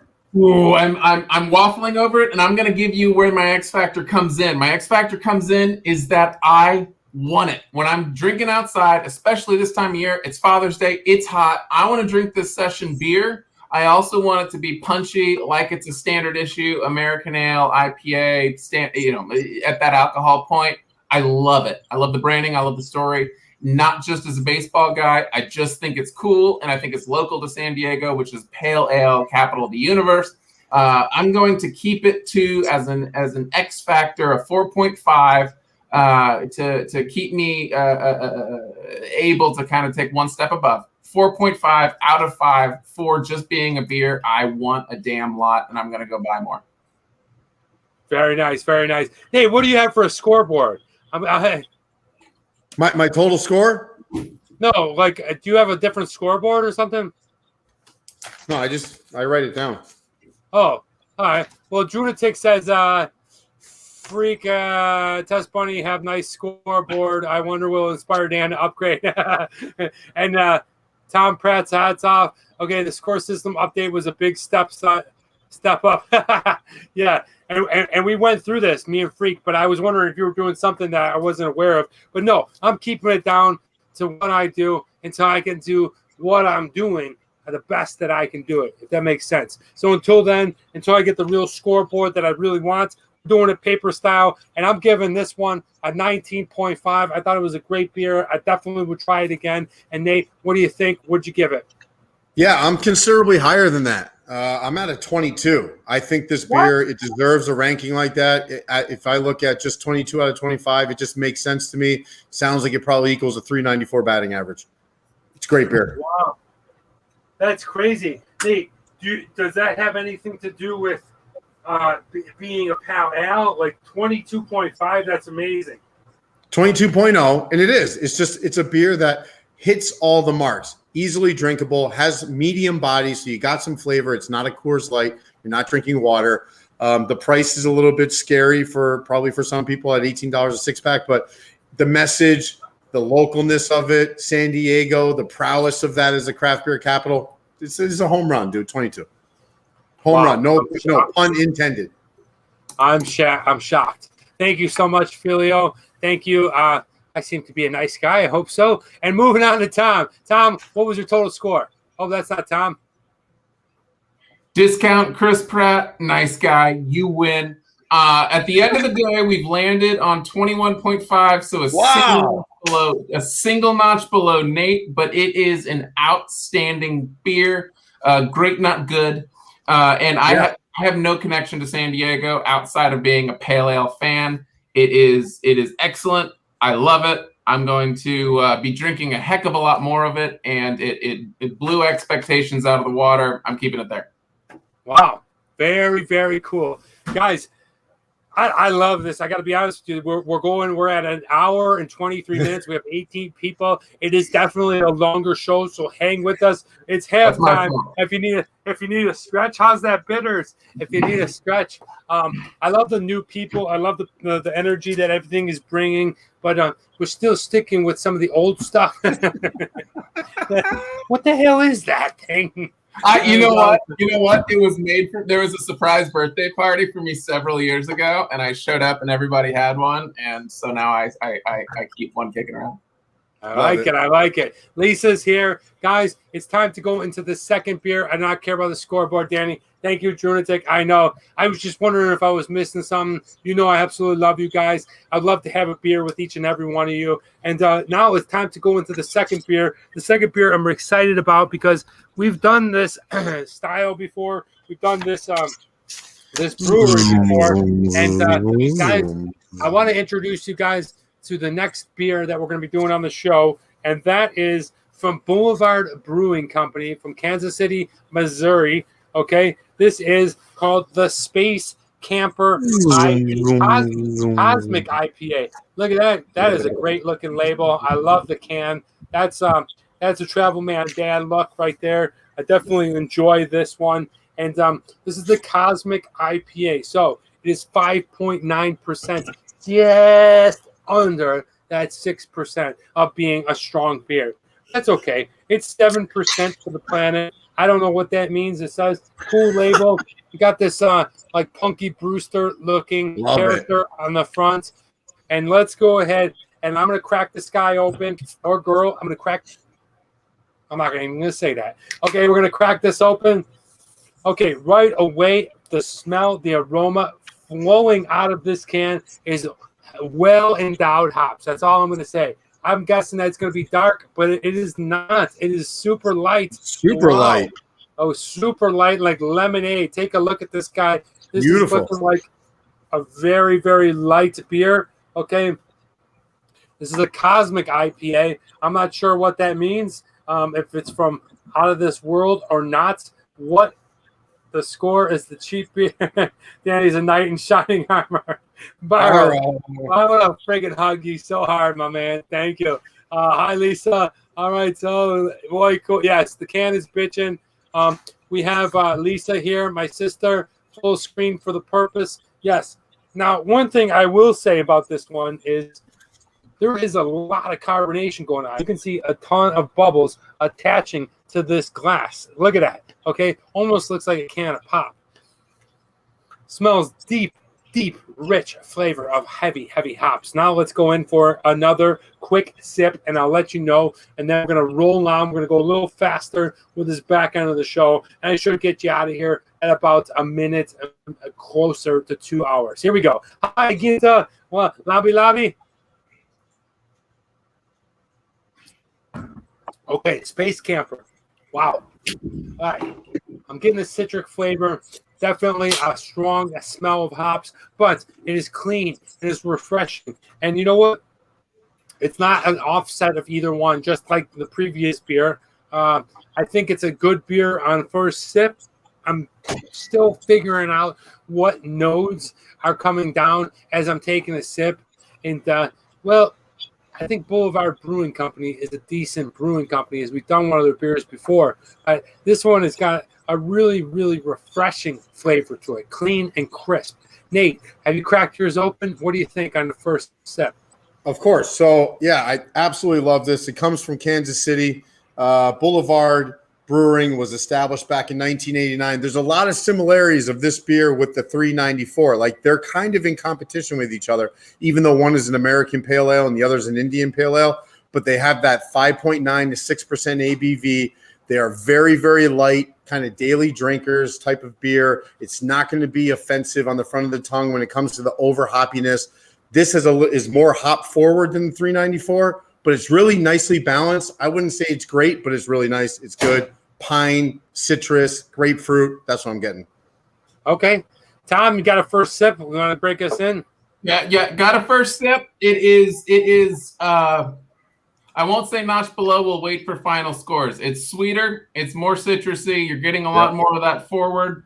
What I don't find is kind of the complexity now. But what you're getting though is, again, like Nate said, not just a daily drinker. It's kind of an all day drinker too. And Right. so, Okay. I like that. If I'm kind of replacing a session with something a little bit more higher alcohol, it's one that I would go for. Very cool. Very cool.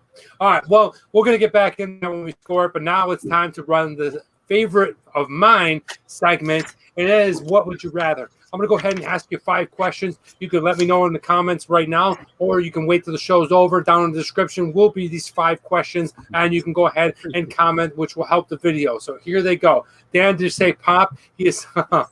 Yeah. Sorry. Yes, I do. We still say pop. Thank you. All right. So going with question number 1. Where would you rather go? I'm going to give you a ticket. You can go to either city. You can have a good time. You can do all that city has to offer. So would you rather go to Kansas City, where Space Camper is, okay? And you can hang out. Yeah, you can go and check out all the things that Kansas City has to offer. Or would you rather go to San Diego? Okay, you probably won't see Ron Burgundy because he's a fictitious character from a movie. But you might want to, put yourself in that position where you think you're Ron Burgundy. Doesn't matter. I've been to both. I like both. For me, definitely going to go with San Diego. Why? Because they have the beach and they have the breweries. I think that's a fantastic combination. I'm going with San Diego. And no slight on Kansas City. I like Kansas City. I just think that for me, going to all the breweries, which I still go down to San Diego quite a bit, I think it's awesome. And, what's wrong with me picks Kansas City. Very cool. San Diego for Martin, welcome. CA, California, Kansas City for the barbecue alone. So we're getting a lot of comments from Kansas City. Nate, where would you rather go? Absolutely Kansas City. Listen, like I want in 2021, I'm embracing the flyover states, the barbecue, the football, the small town atmosphere. I'm all about Kansas City. Been to San Diego, love it. It's great. Never been to Kansas City all day. Okay, Tom, where are you going? San Diego. And I'm going to San Diego because we have a Stone Brewing is my favorite punch you in the mouth IPA. We got one in Central Virginia. I'm going to go visit the one in San Diego where I give them the chance. Very, very, very nice. Okay, Barrow says time to say goodbye. Goodbye, Barrow. Later, We Barrow. love you. Thank you so much for showing up. I appreciate it. We're going to move this on, going with question number 2. Which would you rather have on your team? Now, a lot of you guys might not remember this, but for those of you that do, here it goes. Would you rather have right fielder Tony Gwynn on your team? Okay, the famous Tony Gwynn, right fielder that not only could hit like a monster, but he had a cannon for an arm, and he hosed a lot of guys out at home. Or would you rather have, from that same era, a gritty, scrappy third baseman from Kansas City, George Brett? Ooh, who are you building your team around, guys? And for me, that's a tough one because George Brett had an insurmountable amount of hits, okay? I think he ended up with 3,200 and something. Tony Gwynn also hit the 3,000 mark. A little bit different style of a player. I feel like, though, when you got a good right fielder with a strong arm that can get to the corner of the field and also come in before the shifts were brought into baseball that you see, which is so common now, I feel like Tony Gwynn was the guy, and I feel like you could build an entire team around him. So I'm going with Tony Gwynn. Nate, where are you going? Yeah, it's a really tough one. You got 2 Hall of Famers there, 2 amazing hitters, slightly different hitters. Tony Gwynn was a contact guy, sprayed all over the field. George Brett had a little bit more power, played third base, more of an attitude. The Powder Blues, Kansas City Royals, I'm going George Brett. Love the Pine Tar incident. Love you, Tony Gwynn, but I'm going George Brett. Okay, very good. Tom, where are you going? I don't know who Nate's trying to impress in Kansas City, but it's Tony Gwynn. Tony Gwynn, because you get on base, you move those bases around, and you keep a damn man off of third base because you have a cannon in right field. I'm going with the cannon in right field, even though you got the hot corner covered. I get it. You're going with the cannon in right field. You're getting on base. Tony Gwynn all day long, and not just because the beer named after him is over the moon great. Love it, love it. All right, question number 3. Sticking with the athletic theme of today, why not? What the hell? Which would you rather be? A bodybuilder? Look at me, just swole up, on Circulate. stage. Like now, you can go bodybuilder, or you can go fitness model. I don't care, but somebody that gets on stage and shows their body professionally. And a lot of people think, well, okay, that's really just going to the gym. Wrong. Okay, going to the gym is about 20%. The other 80% is eating, diet, what you do at home, having the discipline to not say, oh, I like tres leches, I'll take 2-3 pieces. Or would you prefer to be a marathon runner? Okay, you just run and run and run and run and just keep going. This is tough because I do like both. I like picking up iron and I like running. But for me, if I only had to choose one, I would definitely choose marathon running. It's the one thing for me that I absolutely love. I know you would never guess that I'm a marathon runner. I've had some knee issues, and I haven't been able to run like I used to. I'm going to be back next season, hopefully with the right steps. But I absolutely love running. There's something about that you're by yourself and you're running for a long time, and the endurance and the factor that, I can still take this after an hour, after 2 hours.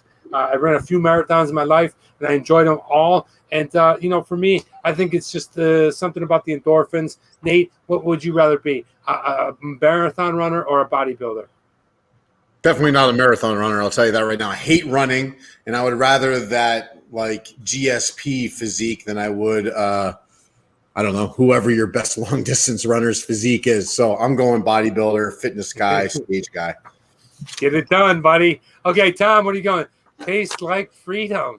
These colors don't run. These colors don't run. Bodybuilder, not because I want to get in front of people looking like a freaking Meato. But I don't run. I don't run, and I don't like it. And no, we're going bodybuilder all day long. Raw protein. That's awesome. Okay, so Mike's Kitchen Food Porn. Please, Mike, tell Roy I said hello. I miss Fitness Factory. It was where I started bodybuilding. Is where I learned at 15 years old that people could get massive. It's an old school bodybuilding gym. Good friends with the owner in Kenmore, New York. And Mike's going there about an hour. And now I'm officially really, really jealous. But moving on to question number 4. Which would you rather? Here's the food question. Guys, sticking with the theme. Which would you rather? We're going to Kansas City. This is the Kansas City staple of food. Which would you rather? Would you rather have this juicy steak? Look at that slab of butter. I love butter. Okay, giant potato. Looks like you got some carrot and green beans in the back. This is a real steak. This thing is juicy looking. This is wow, what a meal. This is the entire meal. Or would you have it in a different form, coming from San Diego, who claims to have originated this, and this is the carne asada French fries. Okay, look at that mound right there. That is French fries, okay, and that is carne asada in there. It's like Mexican cheese. I forget what they call it. It's pico de gallo. Over here you have some cheddar cheese. Queso fresco. Yeah, that one.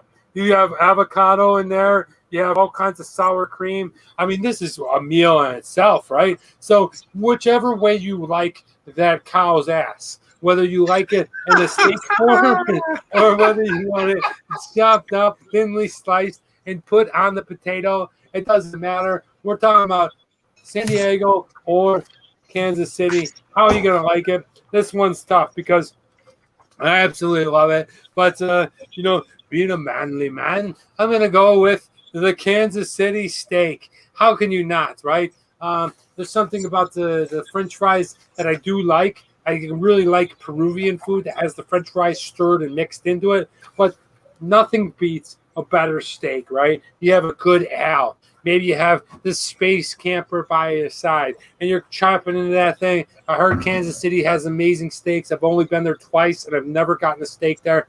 But for me, I'm going with steak. Nate, I think I already know, but what do you got? Are you kidding me? This is a no-brainer. If anybody says fish taco over steak, not interested. It's steak all the day. I'm an American man. Give me steak, butter. I don't need anything on the side. Fish tacos are just not the same caliber. Give me steak. Who's talking about fish tacos, dude? That's carne carne asada. Sorry, carne asada fries. Carne asada fries. somebody teach the man how to make his teleprompter. I'm still going with steak over the carne asada fries. Those fries are boring. Sorry, damn it. That right there is a Ron Burgundy move. I love it. You put whatever on the teleprompter and he'll read it. What do you read it? What do you got there, Tom? No, you can get a great steak in a lot of places. I'm in Washington, D.C., and I can get one hell of a steak. I'm going with the carne asada fries, not because I prefer a great entree over a great steak, but because that is something I'm not going to get anywhere else other than San Diego whale's vagina, and I am going to roll with that one because it's unique, and that is just going to be carne asada that I cannot get where I am right now. I'm rolling with it. I don't love the non-entree choice, but it's unique what I can get where I can't get it anywhere else. I'm rolling with it. All right. Well, that's very good to know. And if you want fish tacos, you could probably get them over there too. So, look, I love Nate. It's your Test Bunny is getting very official. He's got his notes out. He's showing his notes a few times. All right. Moving on, guys, to the last one. And just because we like Tom, we like all the new people here, we're going to continue the trend of having number 5 being something gross and disgusting.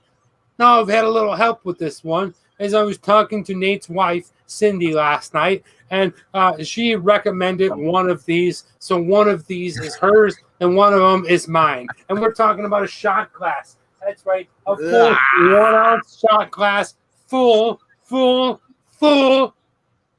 of some teenager's zit pus. All right, so you're squeezing in there.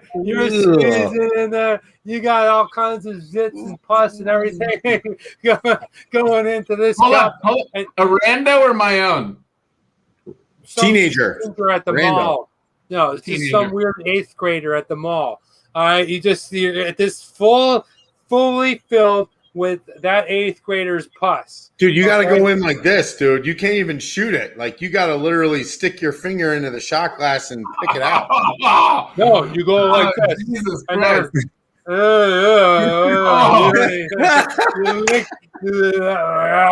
And you just kind of scoop it out like pudding. Okay?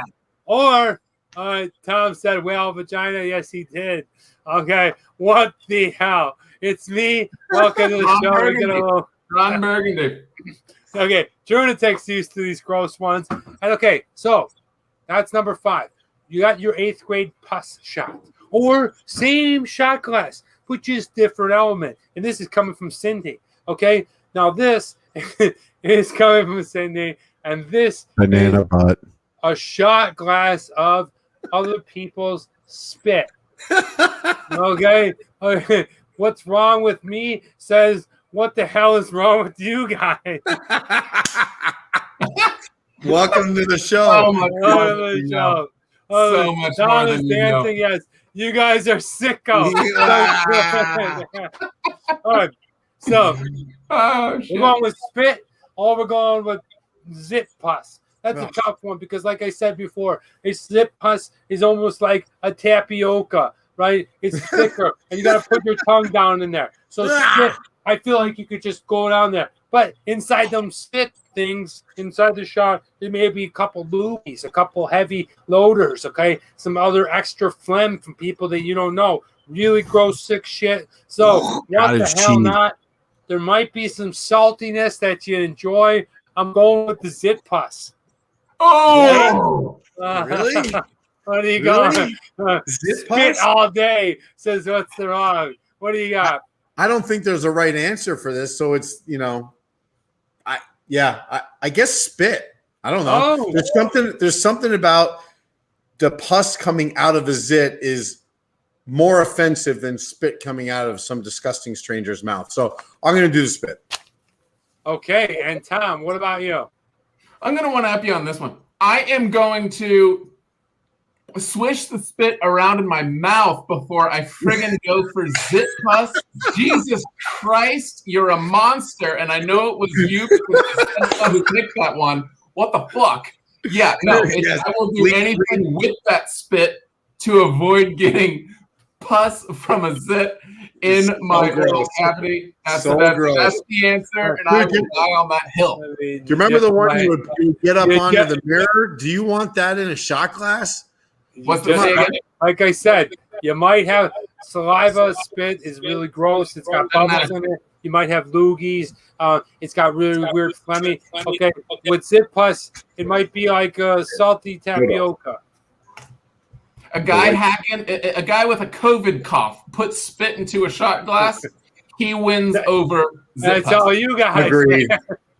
All right, well, moving on, guys. That is What Are Men? What are men? I don't know. We are gross. We are gross. We are gross, but that is it. Guys, if you please could, go ahead and leave me a comment after the show. Let me know your 5. What would you rather? This is what we're drinking from Boulevard Brewing. It is called Space Camper. It's a delicious cosmic IPA. We're going to go in for another sip. I mean, there's really nothing that stands out to me in particular. I think it's an even keel. I think it's a nice, smooth drink. It's something that you can enjoy. I don't want to bring back the reference of a volleyball game, so I'm not sure if you want to bring back or you want to bring a 6-pack of this to their local volleyball game. You might be face down after a while. It is 6%. You might be better off sticking with the lighter beer, but not bad. It's got a really clean and crisp taste to it. The crispness of the carbonation, I feel like, is good. It's got a lemony, kind of hoppy flavor to it. Overall, not a bad beer. Now, guys, I want to talk with you a little bit about, I know, goodbye, beer buddies, and bro, get ready to visit mom, dad. Tell dad I said hi. I'm going to call him after the show. Now I want to talk about next week's video. Next week's video is going to be a toss-up. You are either going to get a reading man Dan of Winston and the Missing Apples. Always fun for me to go ahead and continue reading Man Dan. When the pandemic broke out, I didn't have a way to go ahead and create videos like I used to. So I started reading kids' books. As you know before, or you may not know, I was a kindergarten teacher. So it's a lot of fun for me to do story time. And I'm going to roll with it. I'm going to keep it on the show. I know you might come here for beer or for food or for travel, and you might see me reading kids' books. But you know what? I don't do that for this. I do this because I love to create. I love to produce more than I consume. Me as an entertainer, I'm going to go with what I enjoy the most. It's a free platform. And if you're not doing that as an actor, as an entertainer, you're wasting your time. So you might get this, but I will tell you, it might have a surprise because I just found out that Little Caesar not only has a stuffed crust pizza, but they also put pepperoni into it.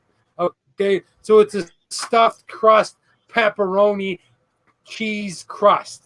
So you might see a new Food Friday video next week if I feel like doing that. I want to try to catch the wave of the trend. I don't normally do that, but I definitely want to do this one. And if it helps channel out, it helps me out, great, awesome. That's what I'm going to do. So stay tuned. Next week's going to be a surprise, but you will get one of 2 of those videos. One of the 2 of those videos. Junatic says, goodbye, Lisa. We're flowing through. Cindy, Space Camper sounds more like a psychedelic, not a beer. Yeah, Agreed. Possibly. We're not really into blotters or mushrooms on the show. We like beer and whiskey, but moving right along. Guys, it's time for This Day in History. We axed out the whole program of This Day in History. I just want to bring a specific day in history thing. And on this day in history, on June 20th, 1975, Jaws. That's right, the shark movie by Steven Spielberg that made country viewers afraid to go into the water. Okay, it opened in theaters. This was the day that people were haunted. Tom is doing something. What do you got over there, Tom? Baby shark. 7-year-old Max fan.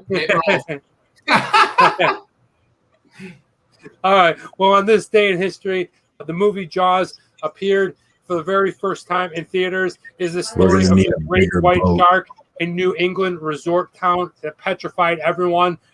It was up for an Oscar for the best original score, the best sound, and you all remember that?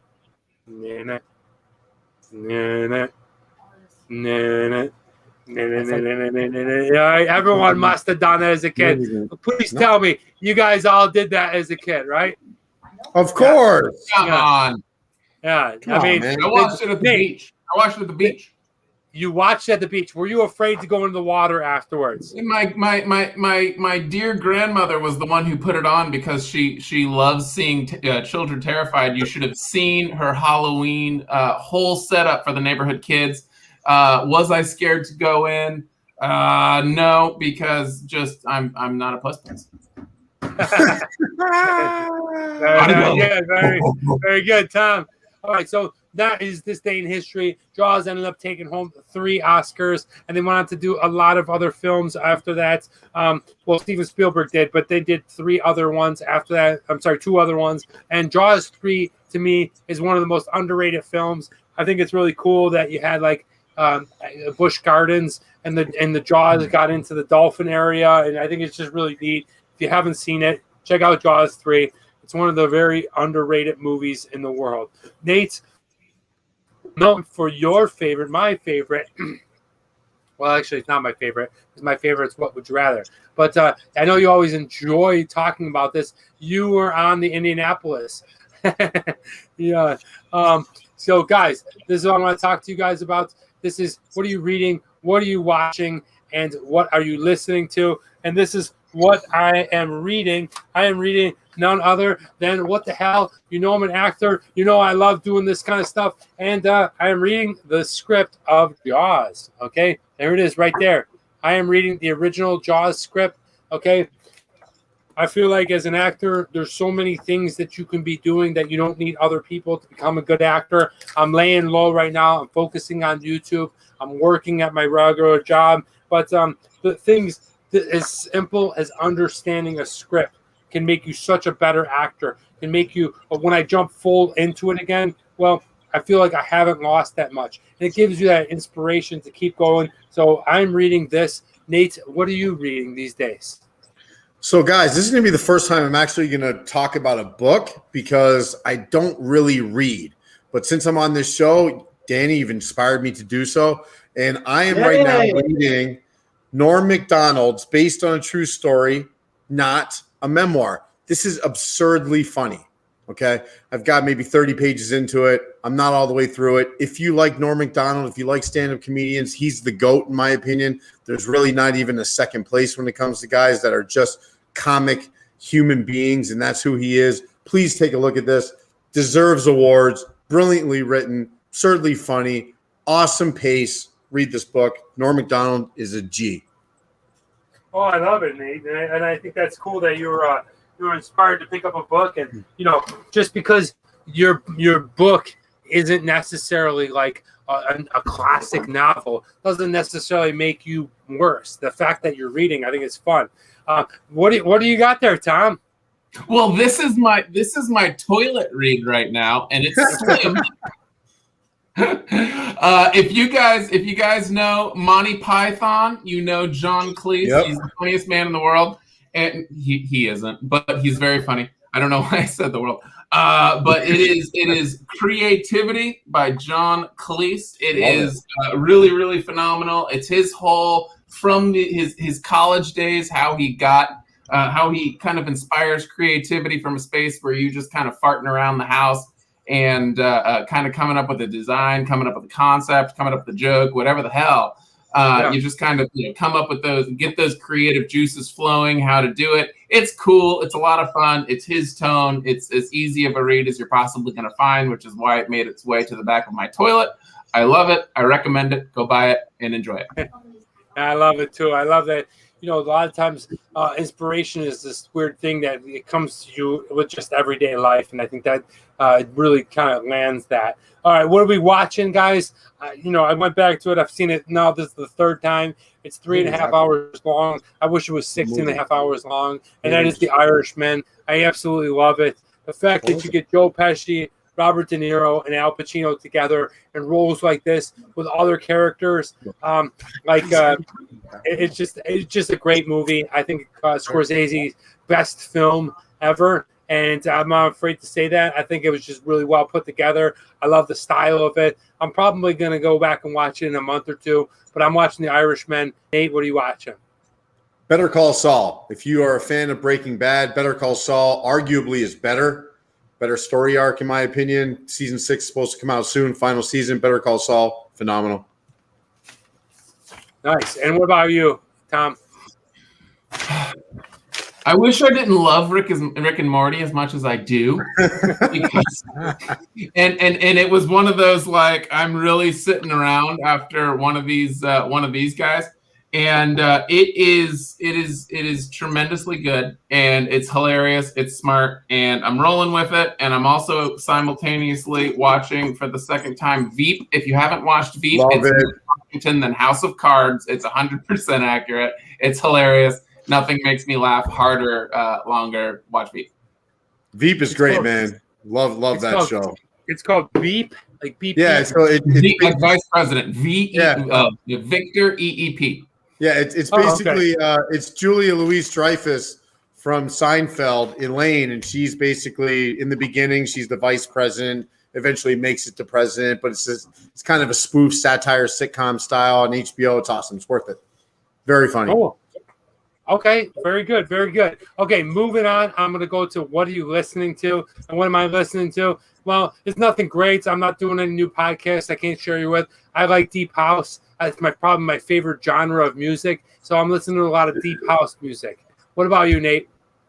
I am listening to, I was inspired, I don't know if you can see here, by our Space Camper beer. And I'm going the rise and fall of Ziggy Stardust and the Spiders from Mars, guys. I mean, can we have anything is there an album that's been more cosmic ever in history? You got Moon Age Daydream, Starman, Lady Stardust, Ziggy Stardust, Suffragette City. The album is action-packed, 1972. That's when, I'm pretty sure it was the album that David Bowie actually retired Ziggy Stardust as a persona. Come on. This is one of the best albums of all time. Great album. Check it out. Very cool. Tom, what are you listening to? You know, I'm getting to be an old man, and I have a daughter. So the new stuff it's fine. It's out for me. And I listened to Hamilton so much that I don't feel anything anymore, which is just really where I drained it out. And I should say I almost drained it out. Not Les Mis drained it out, but I've drained it out. And I've made my way back to Wish You Were Here, Pink Floyd. Wow. Six tracks follow up to Dark Side of the Moon. It is rhythmic. You put it on. Same thing with San Holo. It is music that you lay back, you turn it on, you close your eyes, you let it roll on the couch at 2 a.m, and you fall asleep to it. But the whole album right in there. Pink Floyd, rock and roll. Did you say San Holo? S-A, like Han Solo, but the first letters in reverse. San Holo. And Stay Vibrant is an EP. There's only 6 tracks. Wow. It'll blow your little baby mind. It is each one is they all flow into each other. Listen to you some San Holo. Stay Vibrant is the 6-track EP you'll want to listen to first. Lay back and love it. Mate in Essex. Awesome. Okay, well, guys, it's been a lot of fun, and now it's time to go ahead and review this second beer. This is what we're drinking. We may break the threshold of 2 hours. 2 friggin' hours. If you are here for 2 hours, I absolutely friggin' love you. Sorry. Holy cow. I cannot believe we've gone this long. Space Camper, here we go. I'm going to go ahead and whack it down and give you my score. I'm going to go a little bit faster. I know exactly what I'm going to say, how I'm going to say it, and I'm going to deliver it to you guys. And we should be out of here within the next 8 minutes. Here we go. I'm finishing mine. Dude, look at that. The color on this is really nice, Dave. It is nice. And that's why I'm going to go ahead and get right into the taste. I think there's no punches pulled here. You know what you're getting. You're getting the IPA. Is it cosmic? I don't know. I've never been to outer space. Do I want to go? Hell yeah. I should be the YouTuber that they send up there because I'm just enough crazy to do it. I give some comments on some beer up there. If they have this one, I don't know, but I'll definitely be a Space Camper. I can get behind this beer. I got many more to go in the cooler because I stocked up on these ones. I just had a feeling. It was more than a feeling, but I thought it was one that I wanted. I feel like it's got a good hazy taste. I'm going to go ahead and give it a score of a 4.0. Nate, what do you got? Yeah, I'm going 4.0 as well. Really nice beer, very drinkable as well, just like the 394. I will say if I had to go just on taste alone, 394 got a 5.0. That's tough to beat. I'm going to give this a 4.0, which is really still a good score. But compared to the AleSmith, I don't think it's quite there. 4.0, low carbonation, hoppy forward, pretty nice. It has a niche, 4.0. Got it. Tom, what do you got for a taste on this one? I love IPAs all the way back, way past when. It's absolutely delicious. It's above average, but it gets a 3.5 relative to the whole world of IPAs. So I'll stick with a 3.5. Not more bearish on it than you guys are, but I'll keep it right there. It's strictly above average. Fair. Solid score. All right, price. Now I bought this one for, where is it? I bought it for a 6-pack at $8.99, so $9. You divide that by a 6, you get about $1.50. So not a bad price. I'm definitely going to buy a beer can for $1.50. I actually think it's a really good price for what you get. I think it's a tasty beer. I think it's just below the strength at 5.9. But what is 0.001? Who the hell knows when it comes to beer? I think it gives a good bang for the buck. I'm going to give it a score of a 4.0 for price. $1.50 for that kind of beer. I'm in. Nate, what do you got?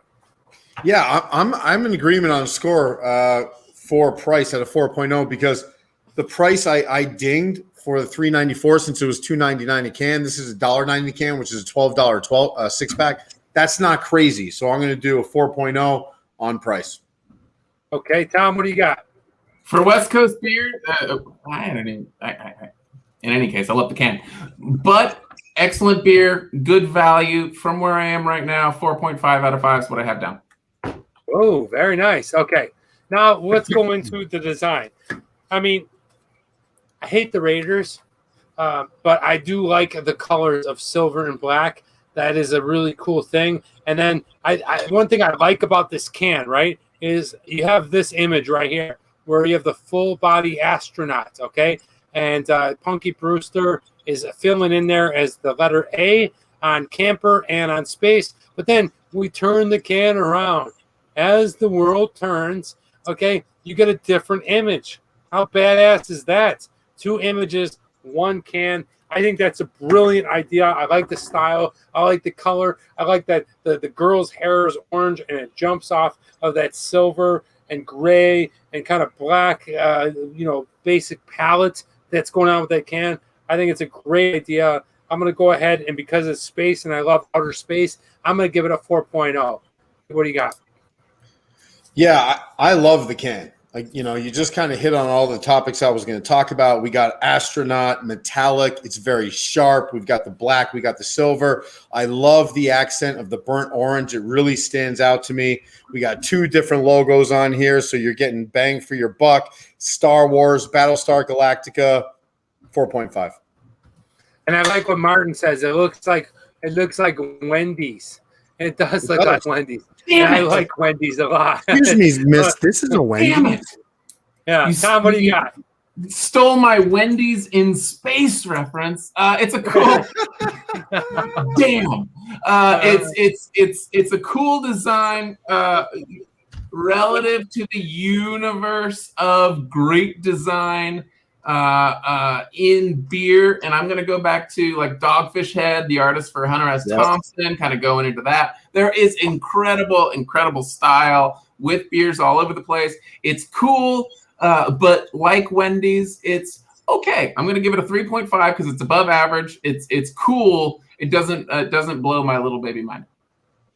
Got it. Love it. Accessibility. Guys, you're not going to be able to find this a lot of places. It's in Kansas City, so you'll be able to find it in a wide range of areas here in the United States. But this is Travel Man Dan. It's a big friggin' world out there. Make sure you see every bit of it. You probably won't see Space Camper anywhere near parts of Mongolia or parts of Africa. So I'm going to have to go ahead and give it its standard accessibility. You're not going to find it any place outside of the United States. So I'm actually going to give it a little bit lower, which hurts it. And I'm going to give it a 2.0. What do you got, Nate? Yeah, I'm giving it a 4.0. So on my scale, just to give you guys a little insight of how I do that, if it's a craft beer that's in America and it's national, it's going to get the highest level it can of a score without being international, which would be a 5.0. So that's a 4.0 for this. They've got accessibility just like AleSmith has. They're all over the country. Every major city has this beer. They are a power player, 4.0. Okay, very nice, very nice. Tom, what do you got? Good coverage. I got it here. I was frankly surprised to have it. I'll give it a 4.0 because they had three other of the same breweries beers immediately next to it, which is, I think, an important thing for the brewery. It's not just sort of a one-off seasonal hit. So I'll give it a 4.0 for accessibility. Very nice, very nice. All right, going with the TMD factor. I'm going to cut right to the chase. I think this is a good beer. I think buying a 6-pack at $8.99 is a good thing. It's a step up above your old Milwaukees, your Rolling Rocks, your Coors, your Bud. I think that's cool. I think going to the party with a 6-pack of these, you get 2 of them. You know, you're in a party for $20. You're probably going to be the life of the party, because if you can drink 12 of these, you're going to feel a lot better than if you can drink 12 Miller Lights. So that is a TMD factor. I love their can. I'm going to give TMD a 4.0. I think it's worth it. I think it's a good beer, and I'm down with the Boulevard. Dave, what do you got? Yeah, so I got, comparatively to my score for the AleSmith, the 394, which was a 22. That's a pretty high score. I was curious where this was going to come in. It's direct competition, in my opinion. Daily drinker, very light, low carbonation, great design, you know, kind of a big baller distributor in America. I came up with a 21.5, which is just a half a point below. It's pretty close. It's even, but I have to give the nod to 394. So my number for Space Camper, 21.5. Very nice, very nice. Tom, what do you got? You know, it ended up with X Factor being 18.5, which is not a bad beer. Very, very above average in the universe of IPAs. I think, though, it does stay strictly in the universe of above average.